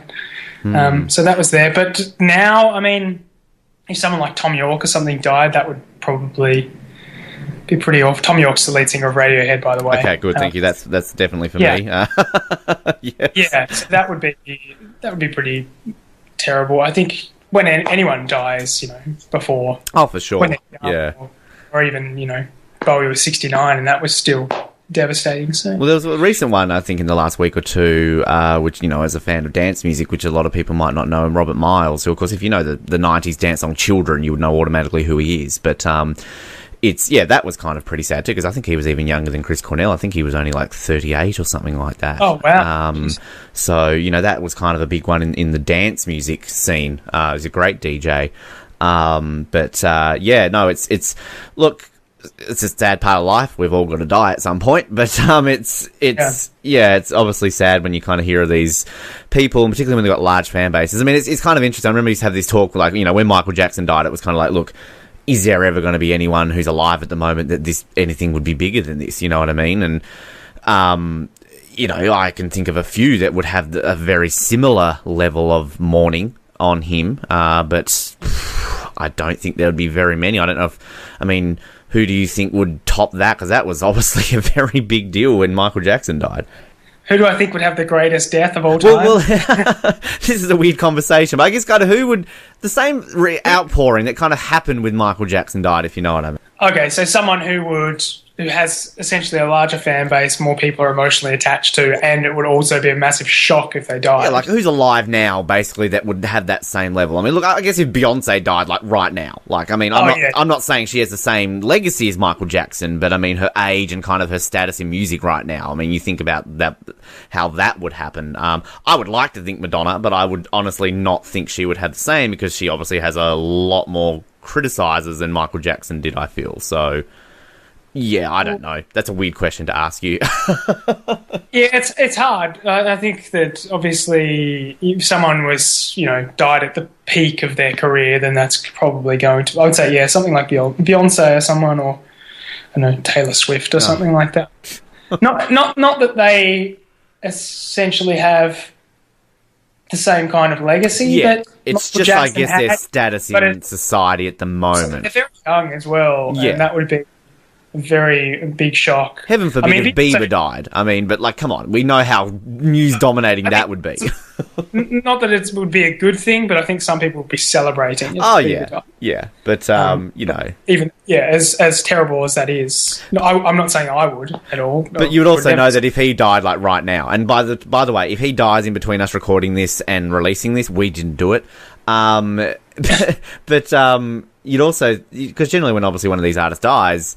it has a huge influx and people want to go out and listen to their music, and then all of a sudden music critics will be like, oh, how great was the song Baby? Justin Bieber revolutionized, you know what I mean? Like, they always find ways to kind of come into it, and talk them up. Well, didn't Thriller go back into the charts? All of them did. All of them did. I was at Sanity when I was on the radio that morning. I had to announce it. I basically went home and cried my eyes out, then I had to go work at Sanity that night, and every customer came in, like, not a word of a lie. Do you have any Michael Jackson? Do you have any Michael Jackson? Do you have any Michael Jackson? And that was all we had. So, we didn't have any left. We sold out, clearly. But, I mean, that's all the questions we had. So, yeah, they all went... I think Bowie's all went into the charts last year. Prince's, Well, there's a lesson for you. If you're really dark and not afraid of the morbid side of things, fake your own death. Yeah, well, people think that Michael Jackson did do that to help him get out of bankruptcy. So, Oh, wow. Tupac Shakur did the same. Joined Elvis, Tupac, and Michael Jackson are all just chilling somewhere in rural America. Everyone knows that. Yeah. Imagine that news. Seriously, could you imagine that news story if that was legitimately true, and all of a sudden it was uncovered, and he's like this press conference. He's 70, 80-year-old Elvis. What would Tupac be in his 50s or 60s? And, Michael Jackson, all his plastic surgery's worn off and he's just back to good old, African-American Michael. Just chilling at this press conference. How can his face change shape again? I don't know. Death does wonders. That's yeah, we shouldn't really keep talking about this. Paul, look, it's going to be about 7 weeks till I'm back. As I keep saying to all our regulars on this show, look, we might find time for you while I'm away. We'll do our best, but if not, we'll chat to you in 7 weeks. It's always fun. Hopefully Trump might not be in office by then. Oh, let's hope. Let's hope for that. Yes. All right, I'll see you in 7 weeks then. One segment that we are very sporadic in doing is one with this man. We often revisit our co-hosts on the show and bring them back to the podcast because we have nothing else to talk about. And plus, we like our co-hosts because they were awesome and they're nice, and there was a reason why they were co-hosts. I do, of course, this time around speak of the one, the only, Mr. Samuel McRossan. Hello, Sam. Thank you for having me, Ben. It's good to be back on the brink. I like these little segments we do. It is fun. It is exciting. We are literally sitting outside a cafe, drinking coffee and having cookies, and that is a damn good cookie. What actually is... Wasn't it? It was chocolate chip. Chocolate chop cookie, and a decent coffee too. We just sound like we're advertising for Lazenby's. I mean, look, if Lazenby's want to sponsor us, please feel free to. But that's where we are right now. You know, I was a uni student here for like 1,000 years because it took me forever to graduate. I don't think I ever came here. Like, I was that cheapskate who just waited till I got home to have a coffee. You know, I had no friends to hang out with. I was pretty cheap when I came to uni as well. Yeah, it was only until my last year I actually buy a coffee if I'm wanting tea. Right. Yeah. Did you go to this campus? Was this you, or were you? Because you were Launceston bound at some point. I did 3 years in Launceston, and I did a couple. Yeah. If you add it all up, probably 2 years down here. So how long did it take for you to get your degree/degrees? Well, the first one 3 years. Then I did another bit which was a year and a half, and then I did another bit which was another year, I think. Yeah. Okay. So it took that long. How many degrees do you actually have, Mr. Smart? 3. Oh, I have 3 degrees. Well, you asked. do you have a favourite out of the 3, or are they all like your children? You love Hazel and Hillary equally, I assume. They are a bit like children. Right. Yeah. What was the hardest to get? Actually, the first one, I'd say. The architecture one. So what are your degrees, Mr. Smarty Pants? So you got an architecture, what else? Architecture, which is called environmental design. Yeah, right. Then okay. I did Master of Environmental Planning. Oh, okay. Which is what I do now, town planning. Right. And I did Master of Environmental Management. So you basically are a master at everything. You are the master of the universe, essentially. I'd rather be a master at other things, like like football or something. AFL. That's Gary Ablett. Master at driving racing cars. That'd be pretty good, wouldn't it? Michael Schumacher. There's better things to be a master of. I'd like to think I'm a master of podcasting, but that would assume that we have listeners. I mean, look, I've got the stock standard Bachelor of Arts, your $2, cheapo degree that you just find at Kmart. Took me, 5 years to get a paid job out of that. So, it's about my $20,000 piece of paper in a frame. I haven't paid a cent of it back. Can I just be honest? It's an achievement. I literally, when I was at the Mercury, I was earning, I got my paycheck every week, and I was like, oh, cool, it's just coming out of my tax, fantastic. I actually realised, somebody pointed out, they looked at my payslip, I wasn't earning enough to pay off because I would earn a certain amount, and then you would see the word HEX on your payslip. So, I worked there for 18 months on a full-time wage, a fairly decent salary. I didn't pay a cent off my HEX debt. Oh, there you go. Wow. So, I currently still owe the Australian government like $20,000. So, just word up when I want to move overseas. How do they track me down, They don't track you down, I reckon. Yeah. Have you paid yours off? That's a personal question to ask you, Sam? Or yes, have actually. You've paid them off. All 3 of them. All 3. Well, we're about to lose the cookie wrapper. Oh, well, that's fine. Well... Your environmental degree just went to waste there. We just littered. My parents were kind enough to pay for the first couple. Oh, okay. Which was very nice of them. Right. Very generous. I paid for the third one out of my own pocket, so... And I paid it up front, so it's done. That is insane. I am sitting here in front of a man who has paid off... let's rephrase that. Has achieved 3 degrees. He's the master in everything. He paid for all of them. And here I am with the stock standard, vanilla ice cream of degrees, the Bachelor of Arts. Haven't paid a cent off it. Wow. Yeah. I kind of feel like a small person right now. What have you achieved out of your degree, Ben? Worked at a newspaper for 18 months. Host a podcast, 2. But you've had life experiences. Have I? Yes. 30. Don't have a wife or kids. that I know of. You've been places. You've seen things. I got to interview Michael Schumacher. So That's pretty good. Yeah, I'll take that. How are the kids? This is a fun segment, isn't it, Sam? We don't know what we're talking about. We're just literally sitting here about to record a qualifying lap, available now via iTunes and on the internet. I mean, look, you, in all seriousness, you obviously have two wonderful children, two young daughters. Hazel, how old is she now? She's about 8 months, is she? 9 months? Very good. 9 months. Just tipped over the 9 months mark. So, first birthday coming up soon, August. Can you compare her first year to Hillary's in terms of like the late nights and the pooey nappies? Is she a better or a worse baby? Well, interesting. Yeah. You do notice little changes here and there. Hillary was a better sleeper. Mm-hmm. It was awesome. Hazel, Hillary was also a bit more. You could tell early on she was quite strong-willed. So I remember she used to push her hand in my throat and push me away. Didn't want to bar her daddy until she was about 3. I didn't get a cuddle from Hillary until she was about 3. Wow. And but Hazel's a little bit more gentle, so I get a little bit more love from Hazel, which is nice. So you think Hazel's going to be a bit more of a daddy's girl, and is Hillary a bit more of a mummy's girl? Potentially it works out that way. I still remember one of our trips, and we went to the sports museum with Hillary. And I remember you had her calling me Radio Ben. And I remember her running up to me at I don't know where I think you went to look at the great horse racing part or something, and I was in the Olympic section or something like that. And I've turned around and I hear, Radio Ben, Radio Ben. She goes like running up to me and like hugs my leg. And I'm like, oh, okay. Yes. Well, the reason for that is that she's got an Uncle Ben. Right. And being a 2 or 3 year old or whatever she was, I had to distinguish that. Okay. And your good self... Mm-hmm. Ben, yes, when that's I me. used to go around to your house, it was usually for purposes of a radio. That is true. Hence the term Radio Ben. Radio Ben. I like that. I'm Uncle Ben to Link, and sort of Avison. She doesn't really do much. She just sits there and be's a baby. She's a pretty boring baby, if I must be honest. I'm not one for babies and children. I mean, look, one day, why not? But yeah, she just kind of sits there. There's not a whole lot I can do with my niece. No, that's right. Yeah, no. I think Link moved around a little bit more when he was a baby. Yeah. Apart from my own 2 children, I don't get interested in other kids until they're like 2. They actually start doing stuff, get on the move, run around, start talking, interacting with you.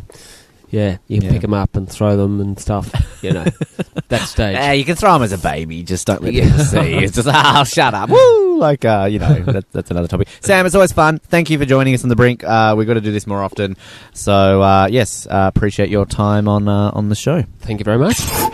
All right, let's get excited, Hobart, Australia, the world, Italy, America, wherever you're listening, because I'm going to press a button. It's that time of the week to play everybody's favorite game show. It's Forget the Lyrics! Here on the Brink on Edge Radio. Over to the studio. And you're going to forget some lyrics. Well, sort of. At least go back in time to hear a classic one. 2014 seems to be the year of the episode, and we're going back to that year. We're going to hear myself and Dakoda sing to Achy Breaky Heart. It took us a long time to do this song, actually. I was a lot surprised to realise it took us to 2014 to ever do this one, but it was about school from what I gather listening to this, the topic at least.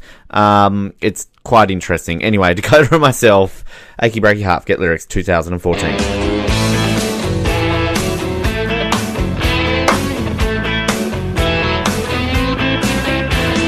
Went to school today, I had a boring day.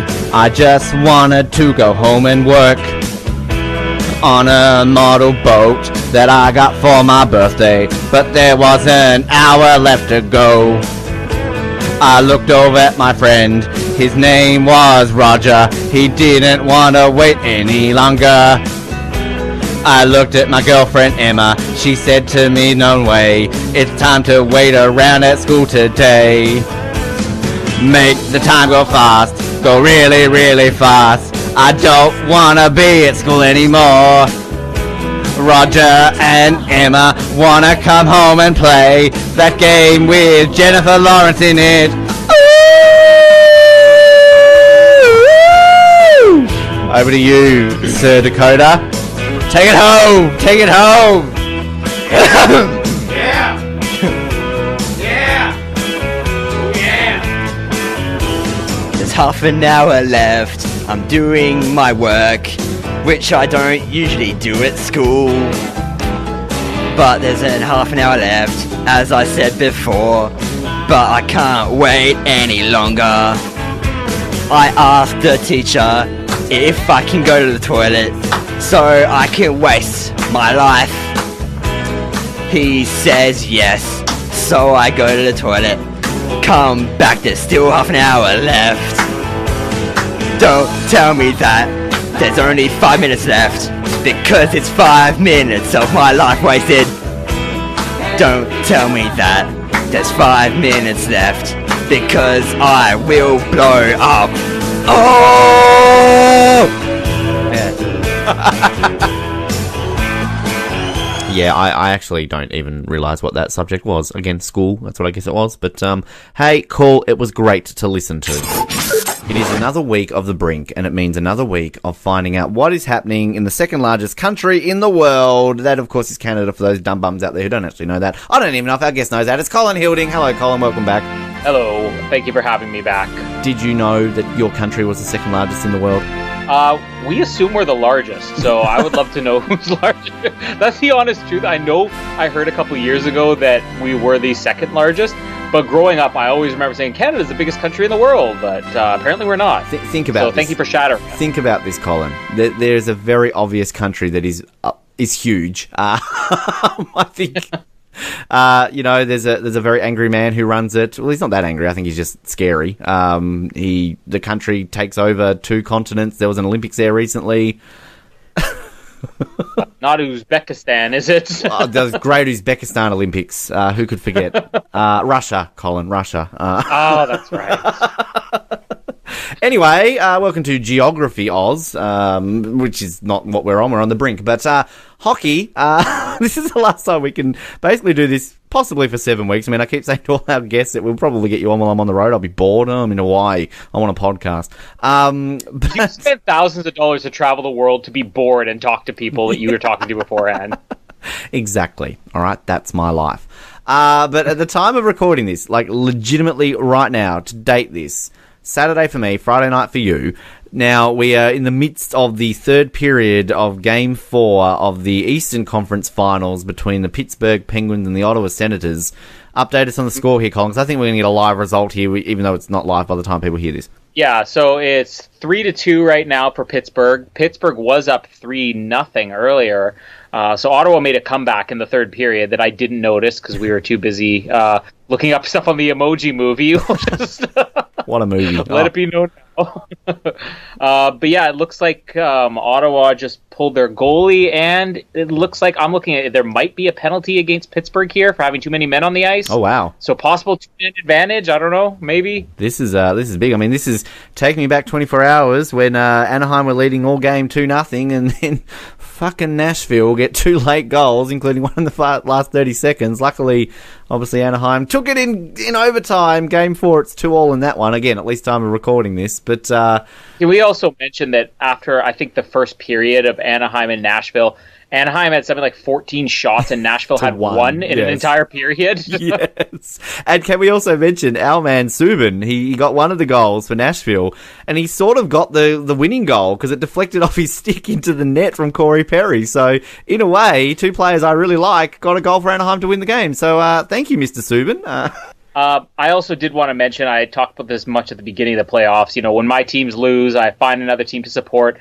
And I like to always at least have a shirt to wear to support, one team in here. I was ready to buy an Oilers shirt at the end of the last round, and then they lost. So my only team left is Ottawa Senators, and I have had more than one person look at me in an Ottawa Senators shirt and wonder why I'm wearing it because I'm a Leafs fan. So people aren't too happy with me right now. I don't know if Ottawa was always my brother's team growing up, so I kind of had to eat some. There was some shame when I showed him, look what I got. I got an Ottawa shirt, but made him happy for at least 1 second. So when you say growing up, has he changed his team now? Has he or? No, I mean, he always has rooted for Ottawa. I don't know why. They're like the perennial chokers in the playoffs, which I'm sure they'll do in the next 27.6 seconds, but they're the only Canadians left. I still have to cheer for them. But look, I've quit. I mean, we've gone over this before about why you buy these shirts, but yeah, I can't do it. I could not wear any other clothes from teams that I don't support. And I mean, I support enough teams anyway, so it's not like I've got a limited merchandise to choose from. But yeah, like if Anaheim get knocked out and it's like a Nashville-Ottawa final, I mean, I'm going to go for Ottawa, but I'm not going to go out and buy an Ottawa Senators t-shirt. Yeah, that's why you will never make a great Canadian. I apologize enough, I feel, to a lot of people, but it's so if it's Anaheim Pittsburgh, are you just not going to give a shit, or? No, I mean, I was talking about this with somebody the other day. I'm kind of one of those fans that's happy one way or the other. You know, it doesn't really bother me. There'll be teams where I'm like, as long as it's not like last year, it's like, oh, anybody but Pittsburgh. And then when Pittsburgh won, I found a reason to be happy for them because I was happy for Phil Kessel until they didn't give him the Conn Smythe Trophy, which I'm sure will happen again this year. But I mean, if I had to rank the teams left, I definitely am going for Ottawa. I'd love to see Nashville just because they're new, but I would be happy with Anaheim still. And I would find a reason to be happy for Pittsburgh. It would be more of a struggle to be happy for Pittsburgh, 2 years in a row. But I'm not going to be upset one way or the other. If it's the Stanley Cup Finals and it's Anaheim and Pittsburgh, then I'm still watching it every single night. I'm not going to go out and buy a Pittsburgh or Anaheim shirt though. You'll buy an Anaheim one though. Come on, you'll have to do that surely. For me. You can borrow me one of your 6. Sure. I mean, look, it's kind of. I think it's been good though, hasn't it? The fact that these series are obviously been very close. I mean, sort of, we will find out in a minute if it's going to be 2-2 in the East as well as it is obviously in the West at the time of recording this. So, I mean, that's from a neutral observer. What most people want, of course, is to have at least nice close games. I mean, even if it's 3-1 and Ottawa, walks away with that lead. I mean, it's still going to only be decided by a goal, and it's basically that's all the Anaheim Nashville ones, obviously with the exception of what was a game 2, but that was an empty net goal at the end. So it really was a one goal game as well. So it's good to have these close ones nonetheless. Yeah, and I've had way too many games during these playoffs where I go to bed early because I'm like, oh, they got a 4-0 lead. This isn't going anywhere, and then it's completely turned around. And I wake up in the morning and see what happens. So. I'm staying up a little bit later now, as I saw Ottawa choked as predicted. But, so Pittsburgh's won? Yeah, Pittsburgh did win, but it was still a fun game. I did want to comment a little bit on Hockey Night in Canada, which is like the highest rated program in the history of this country. You're talking about my girlfriends? Your girlfriends, yeah. Just to give a bit of context, Hockey Night in Canada has been on, I don't know, forever, as long as I've been alive. And the host they have, Ron MacLean, he's very respectable, traditional sportscaster. And my 1-year-old, who's obsessed with Don Cherry, who's like a color commentator, he used to be a coach in the NHL, extremely colorful guy. He was voted as one of the greatest Canadians of all time. Probably, I would argue, the most famous celebrity in this entire country. And he has a 5-minute segment once a week on TV. But they made some changes to Hockey Night in Canada a few years ago where they wanted to gear towards a younger audience. And they got this guy who some people, even outside of Canada, will be familiar with, named George Stroumboulopoulos. Oh, very long name. You're basically Letterman, right? Yeah, he had a talk show here. He was a little bit more like news and political John in his Oliver talk show. Type of person. John Stewart. Yeah, exactly. Yeah. And he had like a very brief CNN show that was canceled, but they got him as the host last year, and they geared towards this younger audience, and people they hated it. So after 1 year, they replaced it. They went back to Ron MacLean, the traditional, guy in the blazer, in the tie, talking to Don Cherry, this 80-year-old former coach. And I thought, well, they're back to this. They're ditching this whole youth thing. And then I come home last night after the game, and I'm seeing Ron MacLean, our most respected sportscaster, talking to two, 20, 21-year-old blondes. My girlfriend. And I instantly sent you a picture of it because I knew you'd appreciate them. Oh, yeah. And the entire reason they were on there is a little bit shocking because basically what they did is they're interviewing them like they're these heroes. They're like, you've exploded all over the news and everybody in the country knows your name now. And basically the one girl's a waitress. And there's this video on the internet of Ottawa when they were in Pittsburgh. So it was just, I guess, a bar or a club or something like that was showing the Ottawa game. And this guy freaks out when Ottawa scores. and basically like smacks this waitress, and she somehow stumbles but manages to not spill the drink in her hand. And this one video exploded on the internet. So they gave them like a 5-minute segment interviewing them on Hockey Night in Canada, and I could just see Ron McLean. It's like, oh, I said last week when we showed this clip, we have to get these girls on the show. And if you listen to the interview, it's just the most hilarious thing in the world, because he's talking. It was like, you're majoring in communications right now. It's like, yeah, I find it like really interesting, being able to talk to people, and here I'm on TV, like the ditziest girl you could imagine. It's just, it's so much shame right now that our traditional hockey show is, giving viral clips of waitresses. But like, you saw the picture, like, oh yeah, there's a market for that out there. Did I see the picture? That's my wallpaper on my phone.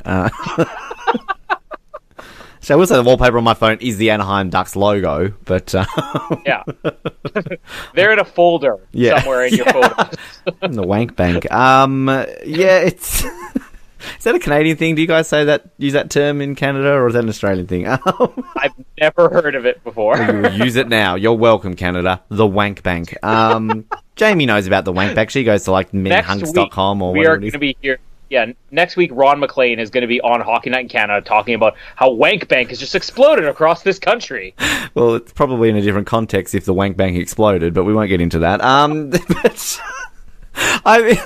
I'm corrupting poor little innocent Colin here. But it's interesting sort of, if Pittsburgh wins, they'll be back-to-back Stanley Cup champions. I'm just looking here. That hasn't happened since 1997, 1998 when the Detroit Red Wings did it. But it's not like we haven't had teams, I guess, do well in a short period of time. I mean, if we go from 2009 to 2016, only 3 teams have won the Stanley. 4 teams if we put Boston in there. But it's only Pittsburgh, Chicago, and Los Angeles. So it's gone Pittsburgh, Chicago, Boston, Los Angeles, Chicago, Pittsburgh. So it's almost like an AFL scenario, I feel, where it's like, it seems like it's spread out, but the teams actually, the same teams are winning in basically this, last decade, essentially.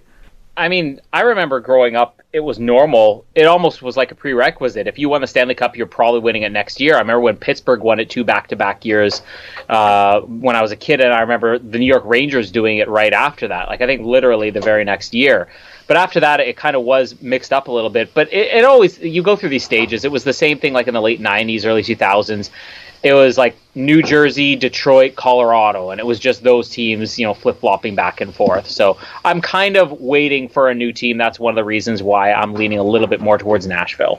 Look, I wouldn't be disappointed with the Nashville win. I know, obviously, I want Anaheim to beat them, but if Nashville do make it, I obviously went and saw a game in Nashville. I experienced their culture there, and just they're rabid fans. Like, they love it there. And I hear a lot of people say, like, well, Nashville, they don't give a shit. But from my experience in Nashville, they loved their hockey.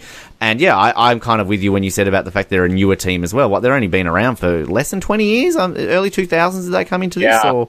Yeah, like maybe 15 years or something like that. Yeah. But I mean, you're telling me you're not going to hold a grudge the way you held a grudge against the Tampa Bay Lightning for winning? That's different, Colin. Go back and watch Game 6. It was a goal. Calgary won that, all right? Fuck the Tampa Bay Lightning. I found a way to be happy for the Tampa Bay Lightning, and they're one of my favorite teams to this day. They're from, nobody deserves to win a Stanley Cup in Florida. I mean, look, I can barely excuse Anaheim in California winning it. Like, I mean, come on. Florida? I've said this before. All of our senior citizens retire to Arizona or Florida, so it's acceptable that they have hockey teams there. It's, look, I don't know. Don't get me started on Florida. But they're as bad as the French. Hey, look, believe me, I'll tell you the story. You'll see why I can lump them in the same category. But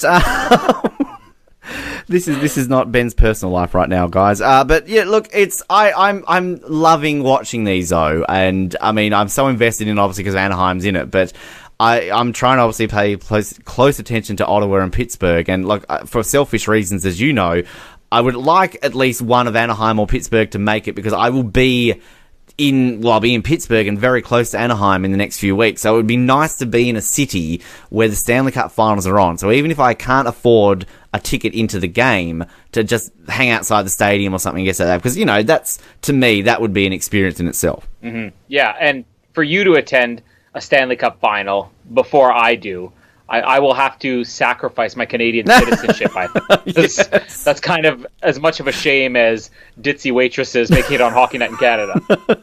I mean, like, in all seriousness, though, like, I mean, you know, Winnipeg aren't making a Stanley Cup final this decade, but, like, I mean, would you go to a game, even if it's, you know, I mean, that's a stupid question. I'm guessing you would. Of course you would. Oh, anywhere. I wouldn't care. I mean, if it was, I don't know, what's the worst team in the league? The Winnipeg Jets? That's, I guess, easy.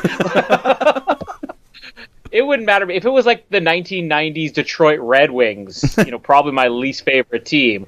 If I had the opportunity to go, I would go. Like, there's no question about it. Well, that's, I guess, you know, similar here in Australia. Obviously, I got to go to an AFL Grand Final last year. I mean, Carlton were nowhere near making it, but I mean, I'm still going to go because it's that atmosphere. I mean, I'd go to a Super Bowl. Why not? I'm not a huge NFL fan, but I mean, you want to experience that, don't you? So it's. I don't know. Do you want to experience the Super Bowl, Colin? I think I watched one this year for the first time in 20 years, so I'm up for it. We'll see how it goes. Now, look, before we go, I think you Googled Canadian news. Anything exciting happening? Any geese roaming free this week? Or I don't know. The top line is Trudeau to ask Pope to apologize over residential schools. How Canadian. Halifax police rescued dogs from sweltering car. And volunteer delivers meals to seniors by bike despite visual impairment. So, I mean, a blind man... I don't even need to read the story. A blind man delivers meals on wheels to senior citizens on a bike. So I think that's the winner of the week. Look, that is the most quintessentially Canadian headlines ever. That would be like if you went to an Australian news website and it was like, crocodile kills man, spider bites snake, and Hugh Jackman is awesome. Like, that is basically what that would be. Like, you've got something about your Prime Minister apologising, volunteering in old people, and I can't even remember what the other one was. But that doesn't matter. Like, 2 out of 3, just win it for Canada. Yeah, that is Canadian. All of our blind people are riding bikes and delivering meals on wheels. That's the only way we allow them to stay in the country. Yes, Colin, it's always fun. I hope we can do something in the next 7 weeks. I mean, I'll be closer to you than I will be to the other bunch that we get on the show. So it probably will be a lot easier for you and I to do a Brink one here or there. But in the meantime, keep Canada safe, keep apologising, and look out for those homeless, blind, Meals on Wheels people and geese, apparently. And call me from the Stanley Cup Finals in Nashville. Well, that wraps up episode 26 for, I was going to say another week, but just the Brink for another week. Episode 26 is wrapped up forever. We will never do episode 26 again because this is the 26th episode. Anyway, basically that wraps up this episode of the Brink. And this is our last episode in Australian soil for at least 7 weeks, people. Of course, I'll be hitting the road tomorrow. So we will be bringing you content from the USA and Canada, and hoping to bring you plenty of content along the way. We might have some bonus episodes, might not just be once a week. We might feel the need to bring you some extra ones, so stay tuned for that, of course. Just before I do the general wrap-up and telling you where to listen to and all that sort of stuff, just a special thanks out there to everybody who donated to, of course, the Reality for Diabetes campaign that we've tagged in the last few weeks, raising funds for JDRF and juvenile diabetes. We did reach our goal, so thank you so much for those who did contribute to that. And if you do follow, of course, us on Facebook, which I'll get to now, we'll post some videos and stuff along the way. Also on the Oz Network, if you want to Survivor fan and see some stuff there that you want to keep an eye on, that's just search for the Oz Network, one of our sister shows. But of course, like us on Facebook, search for the Brink Radio Show. We're on Twitter as well, YouTube. We do post these episodes up on YouTube. Big hello if you are listening to this on YouTube. And easiest way, of course, subscribe to this on iTunes. Just click the subscribe button. You can rate us, you can leave us feedback while you're there. We appreciate all the comments. We are also, of course, on Stitcher. If you're an Android user, not just, of course, for those Apple users out there. And, we appreciate you listening wherever you are, Italy, America, Australia, the works. Just thank you for tuning in and keeping us company and making the Brink tick along. Always a special shout-out to Wooshka, our podcast server. Again, if you want to make a podcast, go to wooshka.com. They're a great website and definitely worth your time and effort for putting podcasts up. They are certainly fantastic. I'm not paid to say that. I just want to say that. If they want to pay us to say that, I will.